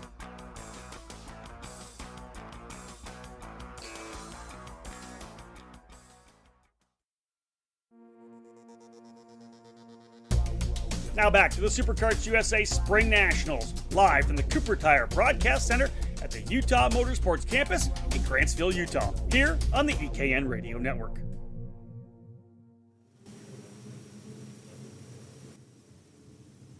So folks, welcome back to the final race of the day here at Utah Motorsports Campus. We'll cap off this year's Spring Nationals, round 4 of the SKUSA Pro Tour. X30 Senior, brought to you by the Rollison Performance Group and Hurricane Hannah Greenmeyer, starting on the pole alongside Cole Morgan.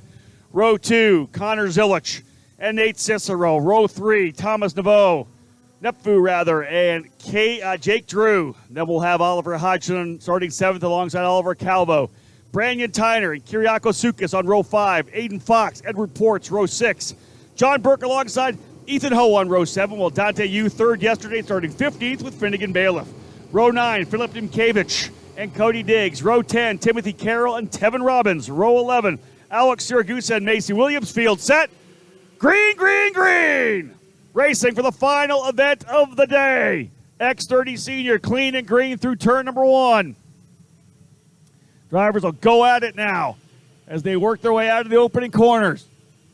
Put down your tools, folks. Final race today. Get to the fence. We'll cap things off. Greenmeyer with the lead, coming to the bus stop for the first time. Morgan sliding into second. Quick jump as well for Zilich. Up into third. Everybody settling in early. Little bit of jostling. Couple drivers making some moves in the hairpin turn number 10. 2 on top of each other. 3 drivers involved in an incident over in turn number 10. One driver got driven over. It's one of the, might have been Gia Cicero, one of the Rollinson Performance Group drivers, I think, driven over top of. We'll tell you who that was when they come back across. Hannah Greenmeyer is going to lead the opening lap. Remember, Norberg starting at the tail of the field after the incident he had with Trey Brown. I think that's Norberg. That is Norberg out over in turn number 10. The championship leader wrecked out in turn number 10. That's your DNF, Ryan Norberg. You got to be clean at the Summer Nationals. Wow. That is tough for Norberg, but that happens. He got together with Trey Brown, got a little too overambitious in the pre-final. Didn't need to do it, and it just hurt him and bit him big. New leader, Cole Morgan. But we got to finish up the idea with Norberg. This is his DNF. He won yesterday. Even a solid finish today, top 5, top 3, would have given him the opportunity to go to the Summer Nationals as the guy to win the championship, but doesn't do it, and this is now a DNF. Talk about changing the storyline for when we get to Indiana in August. Wow. We'll chat about it. David Cole and I will as well in our debrief report podcast that we're going to be recording on Tuesday. Lots to talk about, lots to unpack for that one. Long way to go, just getting started. Here you go. Morgan, Greenmeyer, Zilich, Nepfu, Cicero, and Drew. The shoe, Jake Drew, running P6. They got a big gap as well ahead of Oliver Hodgson. At least a second and a half. Big slide job for back.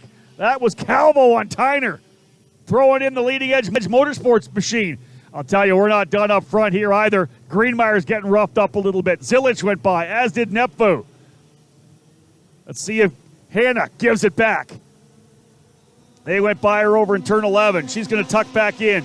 Right behind her now, finally a friendly face. Nate Cicero, her teammate. Greenmeyer going to go to the inside of Nepfu. Side by side through 1 and 2. She roughs him up. Boom.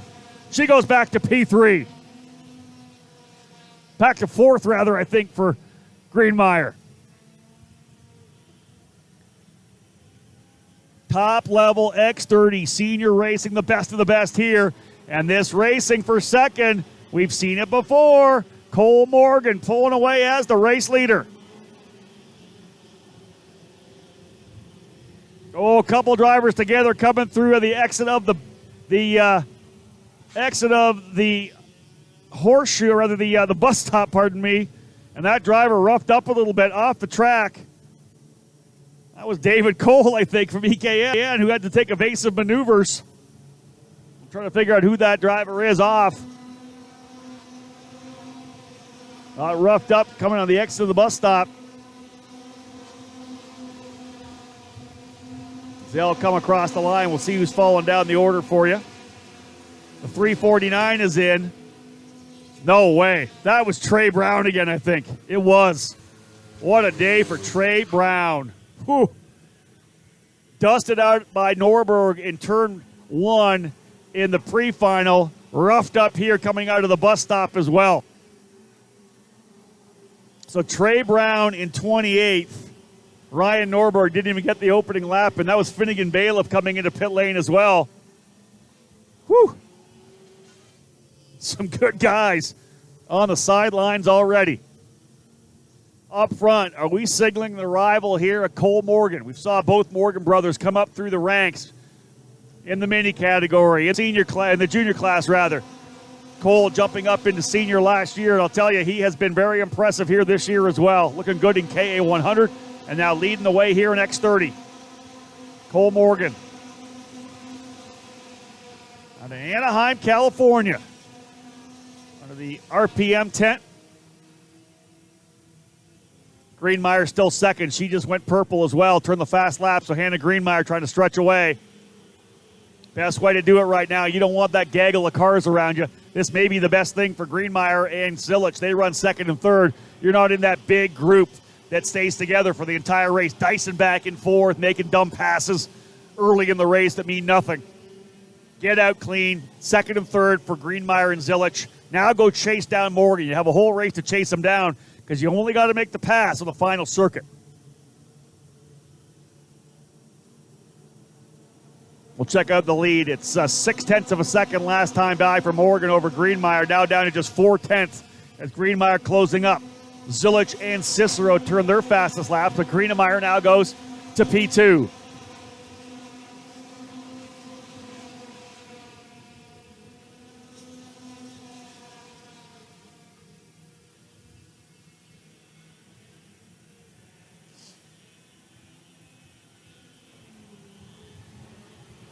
For those of you at home, here's something kind of cool just to throw it out to you here, because we talked a lot about the racing we've seen, right, in the categories, whether it's junior, senior, masters. I'm looking down here at the tech right now for the masters drivers here. Top three drivers, we got mechanics. They're wrenching on the carts. They're pulling them apart for tech. Guess who pulled apart the cart of Billy Cleveland? Yeah. Billy Cleveland, 63 years of age, doing his own wrenching on the cart. He's the one that pulled it apart. God, that gives me so much respect for a guy that does that. 63 years old, and he's the guy handling the cart. He's the guy doing the teardown in tech. Yeah, that's what I'm talking about, folks. If you're a karter, that's what you aspire to. Somebody that has the dedication and the actual, the respect for the sport to understand that it's all different aspects. It's not just driving. It's everything. You got to know everything about your cart. And seeing Billy push his own cart back as well. I'm watching him push it back to the RPM tent. Fourth place finish for him. Third yesterday. And listen, this guy's leaving with a lot of respect, that's for sure. Billy Cleveland, 63 years of age. Absolute legendary badass in our sport. Morgan, Greenmeyer, Zilich, Cicero, Drew, top five. And in fact, we got ourselves a new leader, and it's the Hurricane. Hannah Greenmeyer has gone to P1, but right back comes Morgan. I like this battle, but again, I talked about this going back and forth, back and forth. They're going to allow Cicero and Drew to come back in. And not only that, Thomas Nepfu's there as well. Brandon Tyner, top 7, coming in. No need to battle early. Then again, I'm on top of the stacker trailer with the microphone in my hand. I'm not sitting behind the wheel running up front in an X30 race. Morgan, P1. Zilich goes to second. Greenmeyer, third.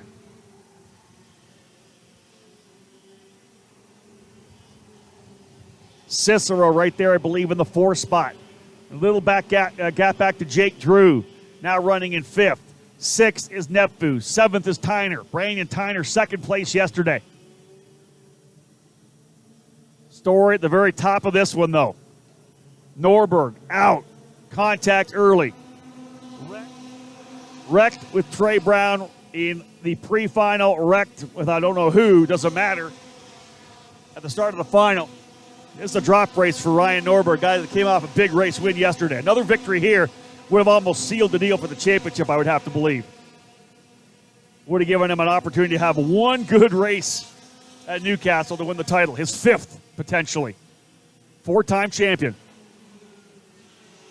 Morgan pulling that gap out a little bit here on Connor Zilich in the Nitro.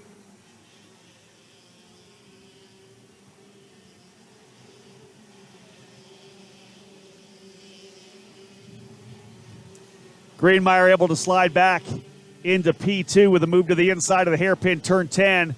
She wants to try to chase down Morgan again. Doesn't like the fact that Morgan pulling away a bit here.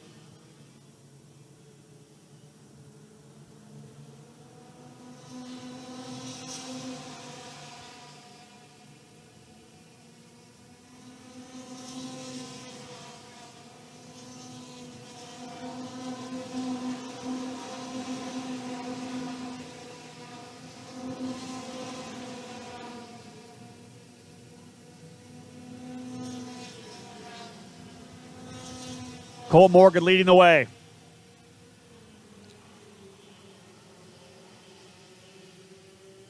Past the halfway point. It'll be 9 laps to go when they get back around. 9 laps remaining in the 2021 SKUSA SpringNationals. X30 Senior lining up for what could be a fantastic finish. Greenmeyer closing up. Bit of a gap back to Brandon Tyner. Rather, Cicero. I think it's Cicero and Tyner now running in 3rd and 4th. Greenmeyer second, so they Rawlston Performance Group, 2, 3, 4. Zilich 5th, Drew 6th, Nepfu 7th. Tyner with a big run on Cicero. Goes to the inside, book it. Biggs Tyner to P3. Great move to the inside. He's the man on the move right now. Tyner was 7th just a couple laps ago. The Texan on the move. Tyner into 3rd. Cicero 4th. Zilich 5th. Again, top 7 drivers separated by, we're saying 1.3 seconds. Doesn't seem like that from what I see, but yeah, probably 1.2, 1.3. There goes Tyner to P2, right to the inside of Greenmeyer. Oh, watch out there, Cicero. He tried to come through. Yeah, you're going to lose 1, 2, maybe, 3 spots. Nate Cicero tried to follow him through, and that's just too much in turn 10. Greenmeyer was able to get back across, and Cicero getting a little too greedy. That allows Zilich to go to 4th, Nepfu to 5th, Drew to 6th. Cicero back to 7th.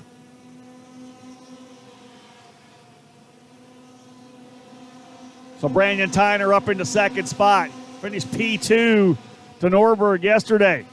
Will this be the first Pro Tour Senior win for Tyner? Been learning a ton as the student, essentially, of Ryan Norberg. Had a chance to watch Tyner do a lot of developing over my years announcing with the Texas Pro Kart Challenge. He's P2 right now. Greenmeyer, though, hungry for that first Pro Tour race win as well. She's getting defensive. She's going to run the bottom of turn number 11. That's going to allow Tyner to pull away a bit. Greenmeyer got super defensive there. I think she realizes she doesn't want to go back any further. She's trying to get a good run out here. 8 laps to go. It'll be 7 to go this time by. Greenmeyer on the defensive, and they have allowed Tyner and Morgan to pull away. Here comes Tyner. Big run. Does he go for the lead? He doesn't. Tucks back in. Biggs Tyner, P2. Tucking right back in there. But he has got the kart right now. I think it's coming alive. Greenmeyer still with the purple lap. But right now, the kart that really looks like to me it's coming alive is that of Tyner. Greenmeyer's been able to get a bit of a run. Now, this is it. Greenmeyer went defensive there, right, in turn number 11, doing what she could to hold on to the spot. By doing that, she's given herself a little bit of breathing room because Thomas Nepfu able to get by Zilich. So that pass on Zilich from Nepfu, a little bit of a gap for Greenmeyer. So that one defensive lap there on lap number 12 could be the difference of her potentially being able to get back forward instead of falling back a couple of spots like we saw with Cicero. Now with Greenmeyer on open racetrack, can she reel in Tyner? He's going to push Morgan. Tyner not going for the lead. Talk about a graduation, the evolution of Brandon Tyner. Instead of going by right for the lead right now, trying to push Morgan away. These are two young guns of senior racing here in the U.S. Greenmeyer with open racetrack, though, as she tries to push on.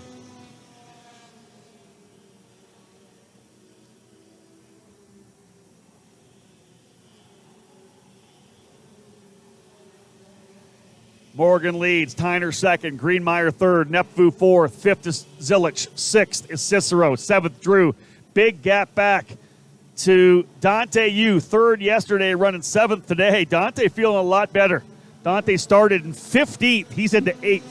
I don't think he's going to go any further forward based on the gap, obviously, but a good run for Dante in the Phil Giebler Racing Ricardo. Oliver Calvo right behind him, 9th. Kyriakos Soukas in 10th. Been a great debut on the national level for Soukas, I think, this year. Solid in the Challenge of the Americas, looking good here on the SKUSA Pro Tour as well.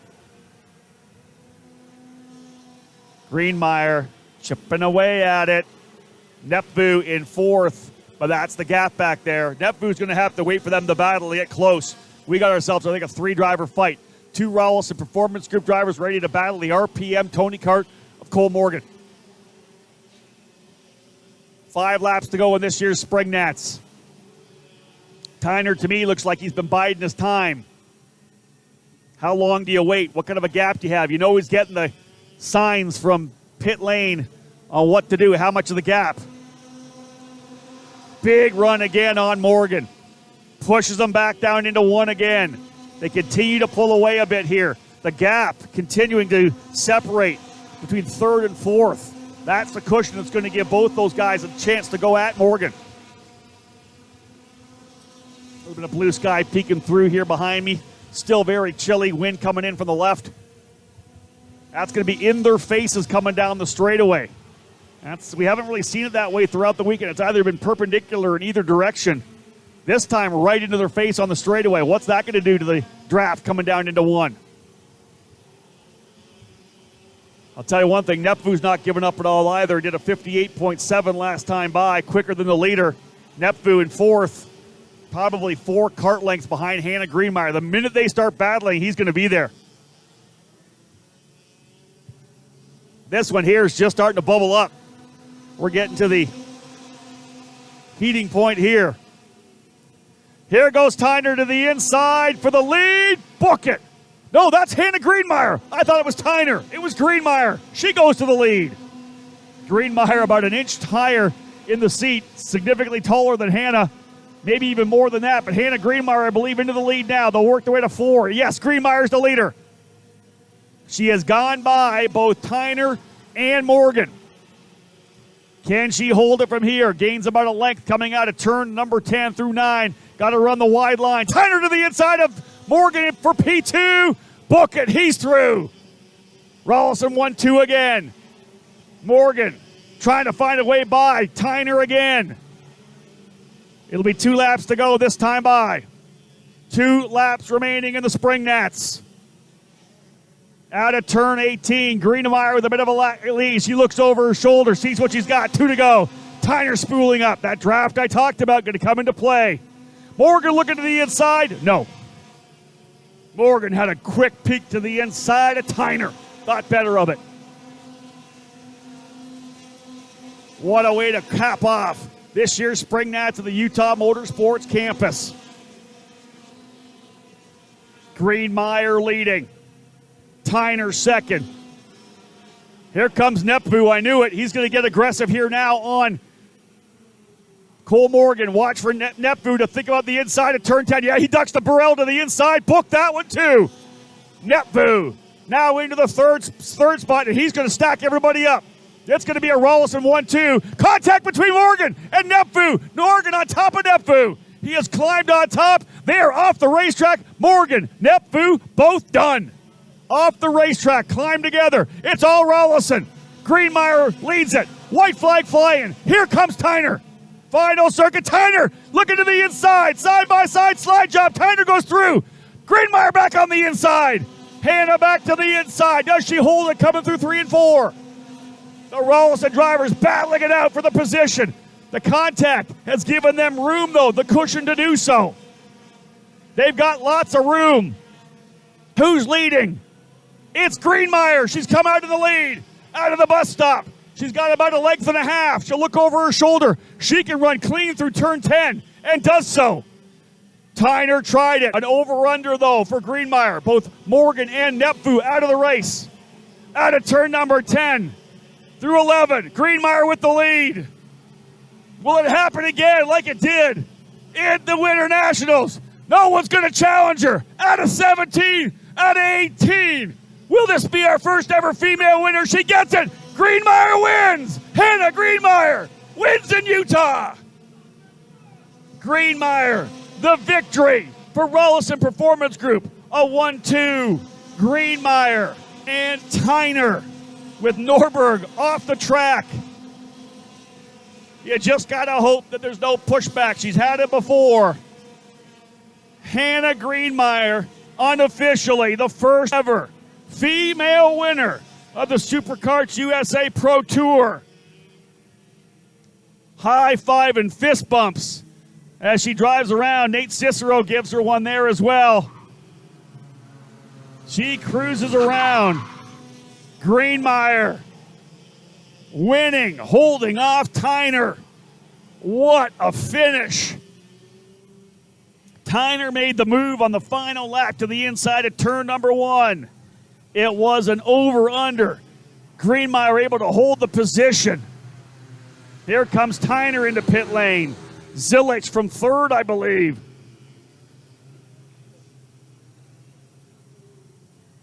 What a race.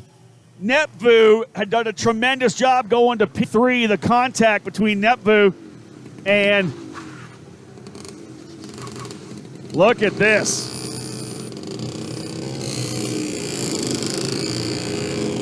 Not sure what's going on. Drivers coming in and locking it up. One driver trying to lock it up in front of Greenmeyer. That's BS if you ask me.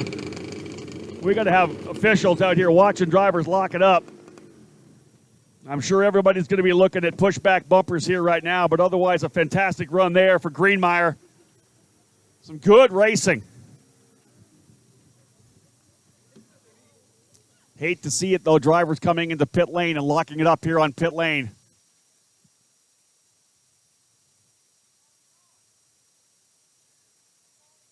Greenmeyer rolling in here in the 3:09. She's got the smile on the face, which means no pushback. No pushback, Hannah? Are we good? She is, the smile on the face. Folks, Hannah Greenmeyer scoring the win today in X30 Senior. The first female to win in Superkarts USA Pro Tour competition. I know Hannah just wants to be a race winner. She doesn't care if it's female or not, but that's in the record books. She gets her first victory here, being able to hold off a tremendous run by Branyan Tyner. The battle between Thomas Nepvu and Cole Morgan. Thomas made a great move to the inside to get past done in turn number 10, but Morgan driving up the back of him through turn number 11 as he ran the defensive line. They locked up and went off the racetrack. That gave both of the Rollison Performance Group drivers an opportunity to pull away and make it a two-driver battle. Tyner, as I said, made a great move down the inside of turn number 1, but Hannah able to do the over-under. And I'll tell you, you can see the emotion for Hannah Greenmeyer down here on pit lane right now as she celebrates her first Pro Tour victory. This is going to put her closely into the championship battle here as well. 200 points for that race win. This is going to really fire things up, of course, with Norberg off the racetrack as well. This will be his DNF. Cannot wait to get to Newcastle Motorsports Park.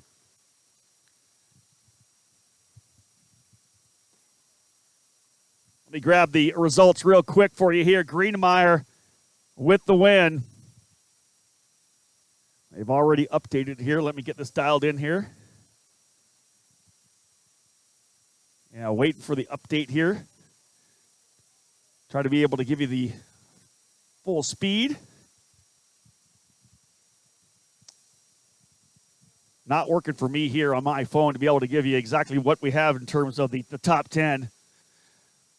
With that, folks, we'll cap things off for the EKN Radio Network because we are done for the day and done for this year's Spring Nationals. What a tremendous race it was in that one to cap things off at X30 Senior, the category brought to you by Rollison Performance Group and featuring Rollison Performance Group as well. Obviously, Hannah Greenmeyer with the win. A strong run as well for Biggs Tyner as he put on a show, working his way up to the lead at one point, ends up P2, and, of course, wrapping things up with I believe Connor Zilich coming home third. Don't have the results in front of me here right now to fill it in. But otherwise, that caps things off here. A tremendous day from Utah Motorsports Campus. Thank you so much for joining us. Big shout out to our broadcast partners, Cooper Tires, Trinity Karting Group, Parolin USA, and Franklin Motorsports. And a big thank you to everyone from Superkarts USA. It's been a pleasure and to be a continued media partner. Of course, we've been here for all 12 years of the Superkarts USA Pro Tour, starting with the SpringNationals back in 2010. But the bottom line is an absolutely tremendous run, tremendous weekend of competition. Shout out again to our final winner of the day, Hannah Greenmeyer. Otherwise, folks, we're going to wrap things up here on the EKN Radio Network. Thank you so much for joining us all weekend from Utah. On behalf of David Cole, my name's Rob Howden. Bye for now.